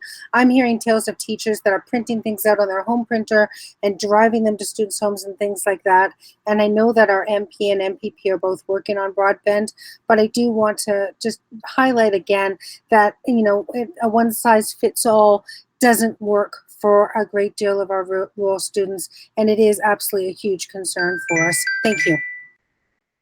And thanks for that question, Trustee Daniele. I wholeheartedly agree. I think one of the things that Dr. Amoa mentioned in her presentation today was just that multifaceted approach and not a one-size-fits-all approach. So this synchronous learning, although I think some of our parents would say, yes, this is the ticket and I want this all day long for my kids, we know that there are families that would struggle with that. So it is one piece, and where that piece doesn't work for a family because of connectivity, then our expectation is that that teacher is going to reach out and find another way to connect with those kids. We are still delivering paper materials right throughout the board. That's been working well, and we will still be expecting teachers to reach out by the phone if kids can't get online to do their learning synchronously online. So I know that's not a perfect answer, but again, I think this is a complex issue, and we need a multi kind of modal approach to engage our kids. Thank you. Synchronous. That's it. I got it. Synchronous. Much appreciated. I don't know why I struggle with that as much as I do. I've just received a text from somebody who's watching to remind me that the parents up here that are able to connect are spending more than $700 a month on broadband. So again, I know this is on your radar. I know it's something you're paying attention to, which is that I would be remiss if I didn't bring it up when I had the opportunity. So thank you very much for your answer. I do appreciate it. Okay, going again to first-time speakers, we have Trustee Oliver. Okay, thank you very much. We are now, into, I guess it's week 9, and that's a very long time for students to be managing their online learning in a very new situation and in the absence of a typical teacher and classroom interactions. And I've heard from a number of parents of their concerns related to student engagement with online learning. So I believe I have a better sense of synchronous learning based on the updates that were provided earlier. And you did address student engagement and what teachers are doing to kind of monitor that and ensure that our students are engaging and doing and learning, continuing to learn. But with the synchronous learning, new systems take time to adopt and make routine. And we now have, I'm thinking, 5 weeks left until the end of the school year. And so that raises a number of questions for me. How will student engagement be monitored in the course of the next few weeks as synchronous learning kind of becomes the new and hopefully a little bit more routine way for students to engage with their teachers and classmates? How will synchronous learning address this? Is there anything else that can be done to help enhance and support student engagement in the meantime? And finally, are we planning to ensure that we have good synchronous learning resources in place for the fall, should we experience a second wave of the pandemic? So I'm thinking, about the application of a new system, new way of learning, while some kids have already become disengaged and others are struggling with the engagement. And then also thinking a little bit long-term into the future, what if there is a second wave? Is there a plan to continue to support teachers to build their resources and maybe make some recordings or, whatever it may be, so that if fall doesn't start up the way we would love, as in a normal school year, that there are things in place that can be put out to the students? Thank you. Thanks, Trustee Oliver. Through the chair to you and to trustees. That is something that we certainly are wrestling with. We know that even prior to our instruction or direction around synchronous learning late last week that lots of our teachers were engaged in that kind of strategy, as well as other online or distance learning strategies. So we have some very, very talented teachers out there, and some very tech savvy teachers that were already engaging in this mode of learning. I think, as Superintendent Salmini and Hunt Gibbons shared earlier, training has been available for teachers on using these virtual tools, and it continues to be available. So, we're slowly building capacity of all of our staff across the system. Some were already, very expert, and others still needed some support. There's no question. So that will continue over the course of this spring. In terms of the monitoring, our administrators are online monitoring as well. So if it's a Google Classroom environment, they have access to those Google Classrooms and can do virtual walkthroughs, if you will, just like they would in a regular school setting. So they are monitoring to see how things are going, what staff needs support, how kids are engaging, those kinds of things. So that monitoring will continue to happen over the course of the spring. And the last part of your question, I think, was in terms of preparation for next September. We don't know what next September is going to look like. So is there a second wave? Are we back to school only on certain days, for example, maybe part-time or something, where distance learning will remain something that we need to work through? So there's no question that will be part of our planning for September. What does it look like? And my suspicion would be that we might be readjusting our messaging for September if we are continuing to include a significant distance learning component to what school looks like. So we haven't sorted that out yet because we've got some time and we're still watching to see what it might look like. But there's no question that planning for September will be a big part of what we're doing over the next 6 weeks. Okay, we are back to second time speaker, Trustee Shuttleworth. Thank you. It's kind of, I guess, a follow-up for what Superintendent Hunt Gibbons started to speak about. And that was, you spoke about both Brightspace and Google Classroom. Now, I have had concerns from the community about the consistency of the use of e-learning platforms. So what I am wondering is, are we suggesting a particular platform for our teachers to use? And you talked also about flexibility. So are we telling them that they can use different platforms for different opportunities? So again, I had somebody ask me about eHub, which was one I'd never heard of. Thank you. Through the chair to Trustee Shuttleworth. So our teachers are instructed to use Brightspace and or Google Classroom. They work together quite well, and they each have features that set them apart from one another. And one is sometimes better in one context than another.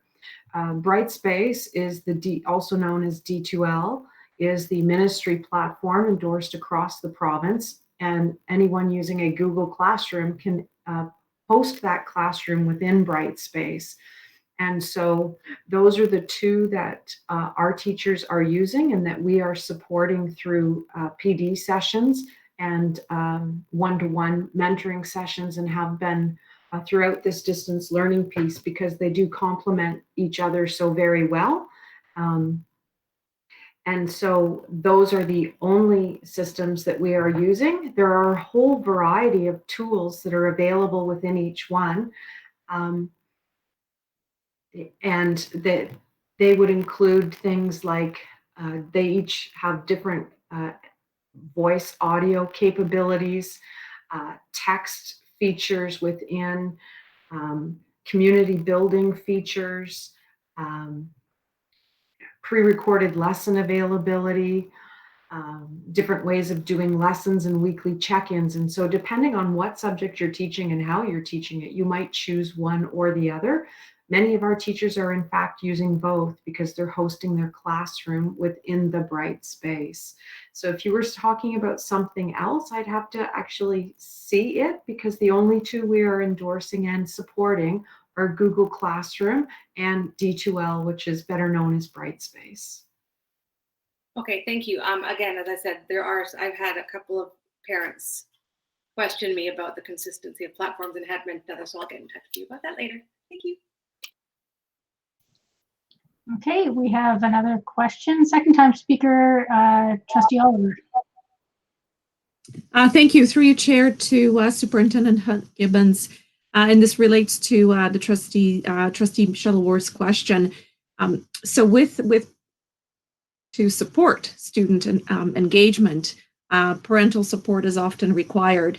And as we venture into new platforms and modalities for synchronous learning and online learning in general, I'm wondering if we can provide, if some thought has been given to providing resources to parents to help them navigate the system and help to get their students set up so that all is ready to go, you know, for the scheduled time, and there's the technical issues don't get in the way of learning.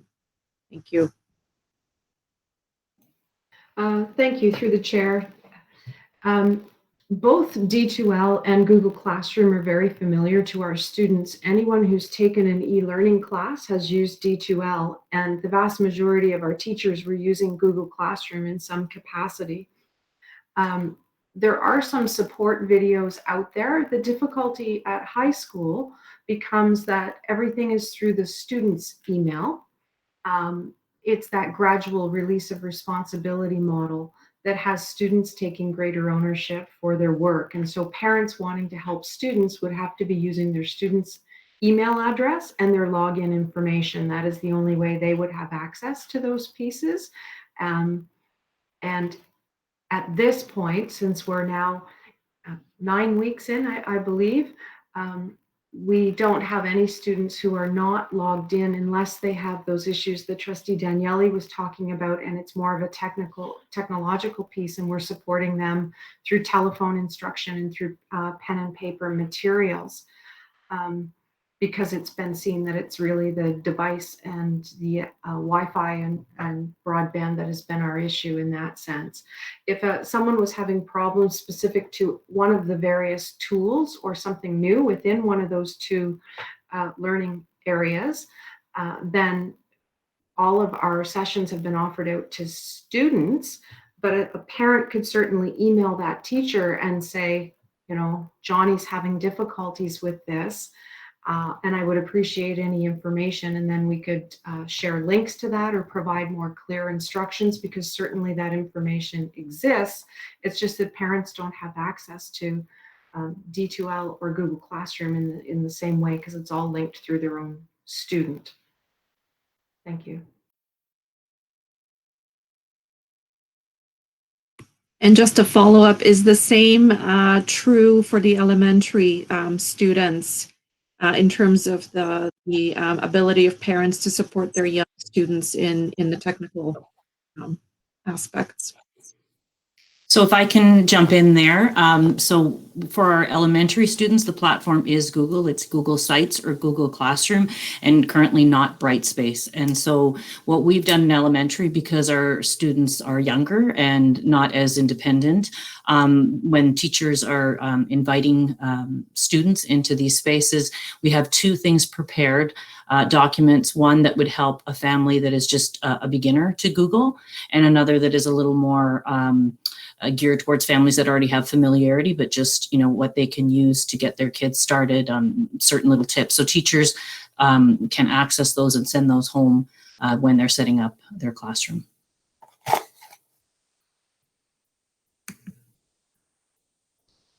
Okay, there are no more speakers on the speakers list, so I guess we can move forward with the update.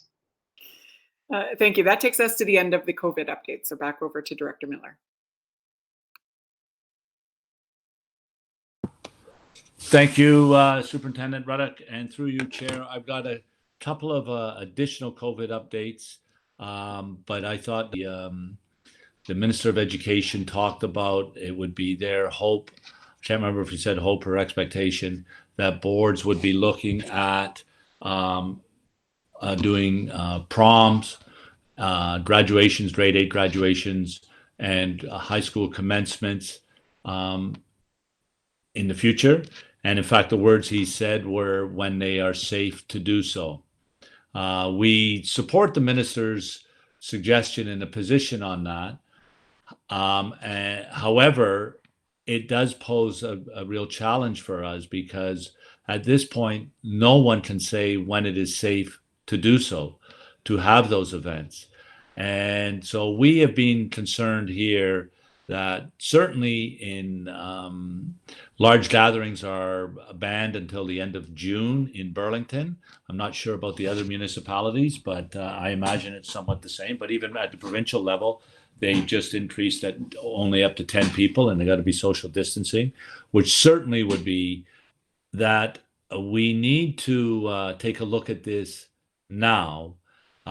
We could set a date in the fall for commencements. We could set a date in the fall for grade 8 graduation. We could set a date in the fall for proms, but we have no idea what that date would be. And we could still be in this situation in the fall, and it still might not be safe to do so.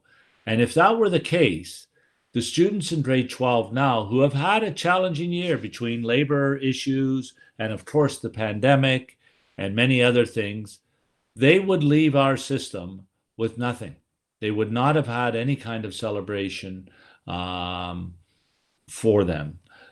So, and the same would be with our grades, to consider to do something when it's safe to do so, when we really have. We've been looking at some alternatives, and I want to emphasize these do not preclude schools doing their own events, how they see it. So with that, I'll turn it over to, I believe it's Superintendent. Students who have come through our system, and we want to acknowledge what they have. And despite the loss that they might be feeling right now, we want to provide meaning for them, and we want to celebrate and recognize that their resiliency in this particular year and moving forward, that we acknowledge their talents that they have had. So the first thing that we are doing is offering a virtual prom on June 11th, and all the schools have been contributing across Halton. So it's the first time that Halton is doing a board-wide prom, albeit it's virtual. And we have hired a former graduate who will be the DJ, and we have a number of student bands playing and a number of routine things that kids like to do, such as promposal challenges and those types of things. So we're excited about those pieces with some celebrity shout outs. The theme is hoodies and high heels. So that's what the students wanted to run with. We also have a commitment from every elementary school. They will host a virtual graduation ceremony, and they are doing this through June with an acknowledgement of each child. And they will also be reaching out to trustees if you are interested in doing a shout out on their virtual pieces. That would be great. And again, depending on what the school has decided to do, will be through their school councils and through their students in terms of special pieces they might add to their virtual piece. In terms of secondary commencements, we are having a group that is advocating a virtual commencement for every secondary school. They are also looking at things like grad boxes so that gowns and caps and other grad gear will be gifted to commencement. We are then looking at when it is safe to do so, to have something in the fall as a celebration in addition to a commencement if possible. So those are, it's not a promise, but it is a potential when it is safe to do so. So those are some of the things that we've been working on, as well as Canadian companies and photography companies are doing a hashtag Canada Graduates on D-Day, which is June 6th, and we'll broadcast nationally with our Prime Minister speaking as well. So we're excited to recognize all graduates across the nation in that vein, and Halton will be represented as well.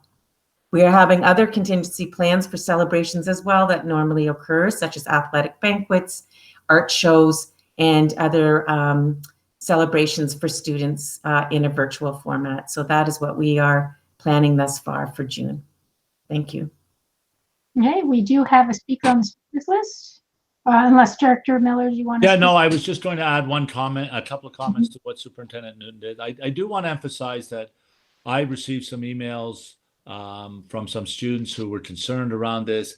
As Superintendent Newton, this does not prohibit schools from doing their own thing at a later date, but we were fearful that that later date never really comes.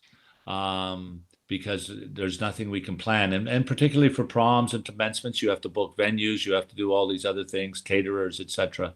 So we wanted to make sure that, and through the great work of the two superintendents and their leadership team and the students that have helped them, we're guaranteeing that we can do something for these students. They deserve something, and we wanted to make sure that they had at least that. So that's all I would have to say, and then we can take questions. Thank you. So this is to be seen as an addition to whatever the schools are doing, as opposed to instead of. I don't know. In addition, it doesn't prohibit schools. Many schools have already booked commencement days in the fall, but they don't know if they'll even happen. So we're saying keep those dates, and then they can do something with them. So yeah, I guess you could say, and I don't know if Superintendent Newt wants to weigh in. You could say in addition. We prefer to say it's not preventing them from doing anything. Okay, my speakers list seems. Trustee Oliver, did you have something else to say? Yes, I wanted to respond to this specifically. So through you, Chair, to Director Miller and Superintendent Newton. At the last board meeting, I spoke to my empathy for our students and their missed opportunities and celebrations. And while I know that students are disappointed that they cannot celebrate in person and have traditional forms of graduations and proms, I'm really glad and thankful for the work that's being done in acknowledging students and in celebrating their milestones virtually, which is a very appropriate method nowadays and the new normal. I think it's important to do that, not to put it off, because you never know what fall's going to look like. And as Director Miller pointed out, it would be a terrible shame to miss out on these celebrations for our students. And just to add to what Superintendent Newton said about the celebrations on June 6th, I believe the CTV will also be celebrating the class of 2020 with a wonderful entertainment program. So that's something that we can remind our students later on. But anyway, thank you very much. Okay, the next speaker is Trustee Reynolds. Thank you. Through the chair, thank you for sharing with us what looks like a wonderful way to recognize students. I was really happy to hear that this is moving forward. Just having had our virtual Student of Excellence event last week, which was phenomenal. I have to say, I was really impressed, and I have to share with you, I heard back from some families and students who participated in that event, and while they were sad that they weren't in person, they were delighted that this could be shared with everybody. So that the graduation or the commencement, there'll be some commencement boxes delivered to the students. And I just wanted clarity that I know that in the past, there's been some, I want to say, inequity amongst schools in terms of graduation costs to students. And I'm just wondering, is this cost being borne by our board or by the students themselves? Thank you. And to the chair, to Trustee Reynolds, we have been blessed by an amazing purchasing superintendent, Nagoya, and her team. And we are going to not be asking families to pay for anything extra for a virtual commencement. So in terms of grad boxes or grad gear, those are student and school decisions. What that looks like depends on each school. But certainly in this time with 2 million Canadians out of work, we do not feel that that is appropriate to be asking families to contribute monies to support a virtual commencement That might be something as basic as a gown and a cap. It might be a mug for the school, those types of things, or a pennant of some sort. So as a board, I can tell you that we are working with our communications department under Superintendent Etoff and Marnie Denton. They're designing billboards throughout our entire region to say Halton congratulates the class of 2020. So there's a lot of pride that's going on there. But again, we are reaching out with our purchasing department and Superintendent Nagoya to help with those expenses. So thank you. Just as a follow-up, thank you so much. That was great news to hear, and I'm sure our families will be very appreciative of that recognition. Okay, we are on to Trustee Amos. Thank you very much. Correct me if I'm wrong, I just may have missed it. Do we have dates for the grade 8 virtual graduations and the grade 12 prom? Because I just want to make sure that I mark it down, because I want to jump in and have the experience too. I think it's going to be very important to share that experience, because I think it's going to be a wonderful moment that one of the good things that we can look back at. So thank you to everyone who's involved in making this happen, because while it may not be what everybody wanted to happen, it'll be something significant that they can at least look back at in a few years and say, wow, what an amazing thing that happened, even though all the other things that were happening around us. So thank you for doing it. But if you could share the dates, that would be awesome. And so through the chair to get your dancing shoes ready for June 11th at 8 o'clock. It'll be a live quote unquote stream. So if you would like to do that for June 11th at 8 o'clock. And in terms of each individual school will publish their celebrations for grads and commencements. We have asked each school to reach out to their trustee to let them know when that would be aired, or if you would be interested in helping to provide a shout out to the graduating class. So they are on standby for that as well. So thank you. Okay, next speaker is Trustee Rocha. Thank you. Through the chair, I'm going to keep it very short because my comments were in the same vein as Trustee Reynolds and Trustee Oliver, so I won't bother repeating. The only thing I will repeat is thank you. Thank you for creating this virtual event, because it's nice to recognize our students and something that's well deserved. So thanks. Thank you.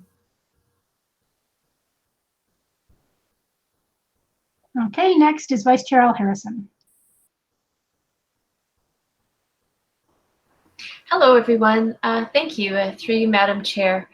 I was just wondering whether it's possible. My understanding is that there are yearbook classes and yearbook clubs and committees across the board that are struggling to pull together pictures to make some kind of meaningful book this year. So I wonder whether, I have two ideas, and your committee will probably have many more better ones, but one of them is just with respect to whether there's kind of a way to pull together something centrally that recognize all of these virtual things that are happening. And then the second thing is when the students or the teacher lead can be given extra moments in the school to go around and take pictures of things like classes or murals or something in the school. And again, that's just off the top. You and the group will probably have many better ideas. Thank you. And through the chair to Trustee Al Harrison, you have great ideas too, Trustee Al Harrison. We've been working with the photography companies in particular. They've developed special templates for this particular time, so students can personalize their yearbooks. Each school has their own process of yearbooks. Sometimes it's a course, sometimes it's a club, Some have already, they don't give yearbooks out till the fall anyway, so they do special things like that. Others, the production's already done. So they're all individual based on schools and those pieces. In terms of accessing the school and taking extra pictures and those types of things, those are something that the action teams and COVID with Superintendent Ruddock will be working with the public health in terms of those kinds of pieces. But we do understand your sentiment, and we will take those under consideration. So thank you.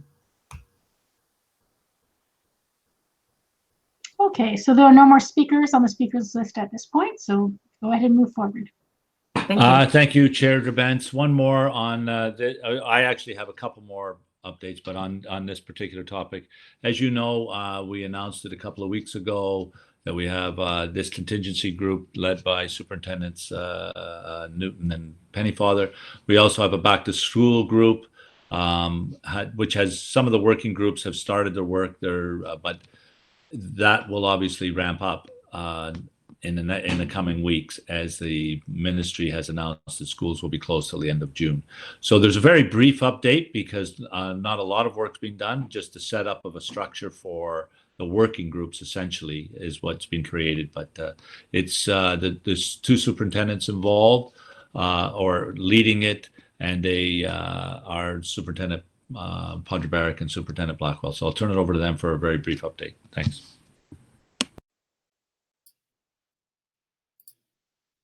Thank you, Director Miller. As you noted, our action teams are established. The membership is been all together, and they've had a meeting or two. And then the coordinating committee pulls all those action teams together, and we meet now. We do, with the recent announcement on Tuesday, we do, I don't want to say the luxury of time, but certainly we're not panicked. We are looking at scenarios now just involving the fall. We know our work will be heavily informed by the province themselves and public health. And there's, so we are expecting, and was came out in a document we received with the announcement, we're expecting specific planning and messaging at the end of June, or around the end of June by the ministry. And I think their intent is to be fairly directive on a number of measures. So we're looking forward to getting that. That obviously will guide us significantly.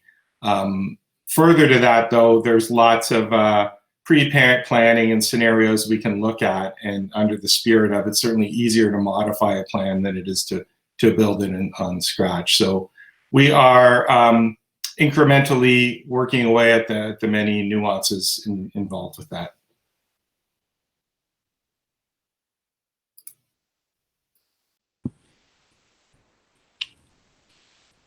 Carry on, Chair Gerbentz, yeah. Simply because of the challenge that the province is in, I'm not at all speculating on what the budget will be, but the process is going to be a challenge. So I'll turn it over to Superintendent Nagoy to elaborate on those challenges. Thank you. As Director Miller mentioned, the GSN, our grants for student needs, have not been released. There are still delays. With regards to timing, we wanted to propose moving the Committee of the Whole presentation that was originally scheduled for March 27th to June 10th, with a draft budget report to be presented at the June 17th meeting and the approval at the June 24th special meeting. These timelines are still subject to change. It really depends on when the grants are being provided, as well as the ministry forms that have to be completed in order for us to be able to draft the budget. What we do know is that the grants for student needs will incorporate all the negotiated terms for centrally agreed upon terms. And that includes class sizes remaining unchanged for elementary, and the class size for secondary being set at 23:1, with increases to compensation of 1%, as well as supports for student funding being provided to the union groups. And when we look at the enrollment growth that we expect, and we look at the support for student funding that is provided, which is similar in terms of what we've seen in the old agreements under the local priority funding, we do expect to be in a position to be hiring across our employee groups.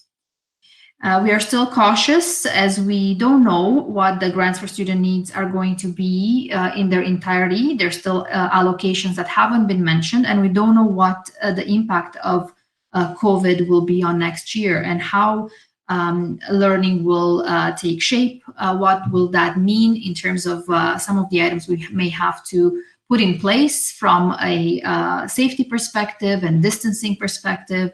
What would student transportation look like, etc. So we are still cautious as we expect for the grants, and we're going to be putting forward all the assumptions that we have based on the information at the time of the budget. That's all the updates I have, unfortunately. If the GSN gets released before our next board meeting, we certainly will provide the trustees with some details through an email. Otherwise, I will keep you updated as we get information. Thank you. Dr. Miller, do you have anything else? I have two very quick ones, and I want to thank Trustee Reynolds for bringing this up. Student Excellence Evening last week, last Wednesday, was a beautiful event, very classy, and I think was excellent for those students and their families who were recognized. So I want to recognize our staff that put it on publicly here. Marnie Denton, my David and I's assistant, Susan Thrasher, Heather Francie, Andrew Britton, and Rita Radich, and of course, the voice of the Student of Excellence Evening, Kevin Raposo. I want to publicly thank all of you for your great work. I also want to thank you, Chair Gourbin, for a lovely speech. I thought it was beautiful and symbolic of the moment, given the pandemic we're in, and support for our kids. And also for all trustees, great signs at the end. I can tell you that my own wife thought that was a fantastic touch. So well done to all of you. The last thing I have to say is, trustees, be aware, on Monday, we're just finalizing details and dates. We don't have a date yet, but an email will come out on Monday as to our retirement celebration, and how that will work, and the role of, and that. So with that, I'm done. Okay, thank you very much. Are there any, I'm looking to the speakers list. I don't see anybody on the speakers list at this point to comment on your last couple of points there. I too enjoyed the Student of Excellence presentation. I love the echo on the voice. That was so fun. Okay. So communications from the chair. I don't have any communications at this point. We are up to committee reports. Are there any committee reports?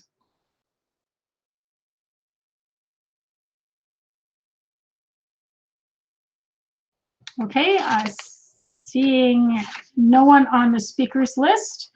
I will mention that the school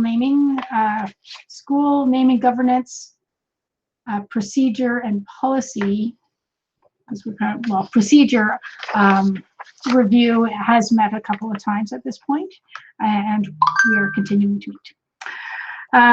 So next we are up to trustee questions and comments. Please put yourself on the speakers list. First off is Trustee Daniele. The floor is yours. Thank you very much, Madam Chair. Through you to Director Miller. I did note that tonight the Halton Catholic District School Board is having a public meeting regarding a boundary review for John Vanier because of the overcrowding there. I believe they're currently at 38 portables, and they've made a request for another 22, and they're looking at a variety of options that are available to them. The last time I checked their options, they were including use of EC Drury or Lester B. Pearson or Robert Bateman as possible contingencies. And given that those are HDSB schools, I wondered if Director Miller might have an update on his conversations with Director Daly from the Catholic Board for us. Thank you, through you, Chair Gourbin, to Trustee Daniele. We had a good conversation, and it was acknowledged that those should not have been put out as possibilities without having a conversation with us first. So the director of the CDSB, Director Daly, these options for the board to explore with the HDSB, whether those were a possibility. So I'm not describing it very well, but the option will be, so say the people, the Catholic community or the parents up there say, we would like you to enter conversations with the HDSB about the possibility of using Pearson. So we have made no commitments. We were unaware that those were options, but at least now there'd be conversations if that's the option. The EC Drury part, I believe they are looking at a different building than the one we are currently in. So that would not really be a factor, but I think it's the same kind of issue. They have not had any conversations around that. So I hope that answers your question, Trustee Daniele. And this is a public, because they made it public that we were going to do that, but we're not aware. But he was going to, if it comes back an option, I'm sure he will contact us, and then our staff can talk with them about those possibilities. Thank you very much. And just as a follow-up, should that come back as an option, you'd be exploring that. I assume that would also come to trustees for input, particularly the Milton trustees who do have an interest in what's going on in boundary reviews within our community. It would come to all trustees, but in particular to the Milton trustees. Yes, absolutely. Thank you so much. And I neglected to mention the ones for Pearson and Bateman, who would obviously all yeah, be. I was going to say that the Burlington trustees would also be involved as well. Thank you. And they are looking at, just so you know, just so the public knows, they are looking for September 2021, not September 2020. So, that's still a bit off. And we may have to make decisions around our own sites prior to that. Thank you very much for that. I appreciate it. I'm done. You're welcome. Okay, Trustee Gray. Yes, thank you very much, through the chair, to Director Miller. I have two questions tonight. The first one is, earlier this evening, we heard that there is a process in place for students' retrieval of materials, and it may be the students retrieving it or even parents retrieving their personal materials from schools.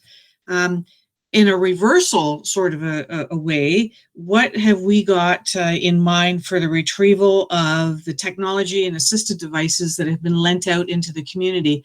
And specifically, I have a parent who's very interested in keeping these items for the summer. Are we, or have we made any decisions around that? My second question is, I'll wait till you answer that one, and then I'll go to my second question. Thank you. Thank you, Trustee Gray. Through you, Chair Gourbin, I will refer the answer to that question to Superintendent Ruddock, and I believe Superintendent Zonnefeld may weigh in around assistive technology. Actually, if you don't mind, Director Miller, I'll turn it over to Superintendent Truffin. Hi, everybody.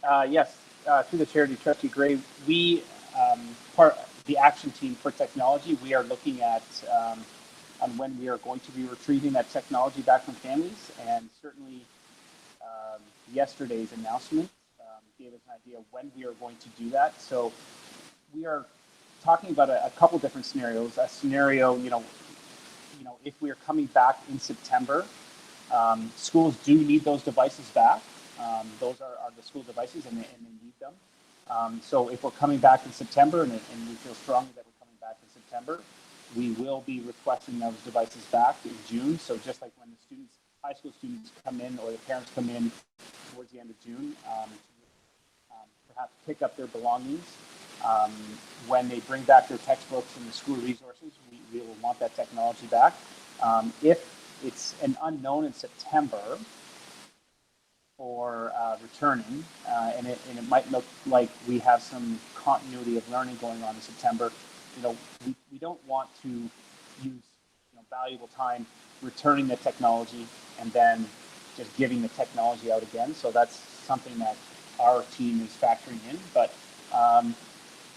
I will say that we probably will not entertain selling or giving away the technology to our families at this time, as the schools did purchase this technology, whether they purchase it through school board budgets, school budgets, or through fundraising. So I do not anticipate us giving away or selling the technology to our families at this time. Thank you.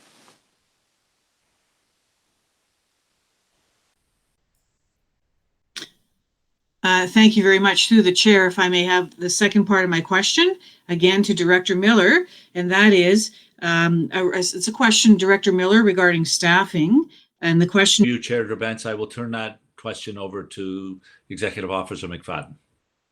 Thank you. Through the chair to Trustee Gray. No, we have been monitoring our retirement rate, and we have not experienced a higher retirement rate given the current environment than we would expect in a normal year. Thanks. Thank you very much. Over. Okay, thank you. Trustee Shuttleworth. Thank you. Through you, Chair, to Director Miller. This is somewhat of a follow-up from Trustee Donnelly's question. I was just wondering, I know back before this all went a little bit off the rails, we had been talking about what the future of Pearson would be. And at the time, we were talking about having an idea of where we were going by this spring. So I'm just wondering if any decisions have been made as far as the future of Pearson. Through you, Chair Gourbin, to Trustee Shuttleworth, ultimately the decision will be the Board of Trustees. We would be bringing a recommendation, but you're quite right. We had intended on bringing that in the spring. However, given the situation, we are delaying that at least until the fall as to what will happen with Lester B. Pearson. And this is a segue in, it's not, I want to be clear, it's not related to the question that Trustee Daniele had asked earlier. We're not delaying because of anything that our coterminous board may be doing. We're delaying because of the current environment we're in, and we felt that there would be a lot of public interest in what happens to that building, and to put that out there during a pandemic when the public cannot be engaged in it, I think would be perhaps disrespectful. So we're delaying it for now. But we will bring a recommendation, we hope, in the fall when we're all sitting around a board table again. Great, thank you very much. Okay, Trustee Oliver. Thank you. Through your chair to everyone and the broader community. Earlier tonight, during Dr. Amoa's presentation, you've seen a listing of community agencies that are supporting our students. And among them is the Halton Learning Foundation, which has been doing some tremendous work in supporting our students in financial needs which as you imagine, have multiplied during the time of pandemic. The Halton Learning Foundation has started a wonderful challenge, and I welcome everyone to have a look at their website and Twitter to learn more. It's a challenge that helps to raise awareness of the needs of our students, also helps to create a sense of community, and of course provides a fundraising opportunity to provide financial assistance to our students. So I encourage all of you to have a look, and I'm also talking to the broader Halton community. No matter what kind of support you can provide, it's all very much appreciated. Thank you.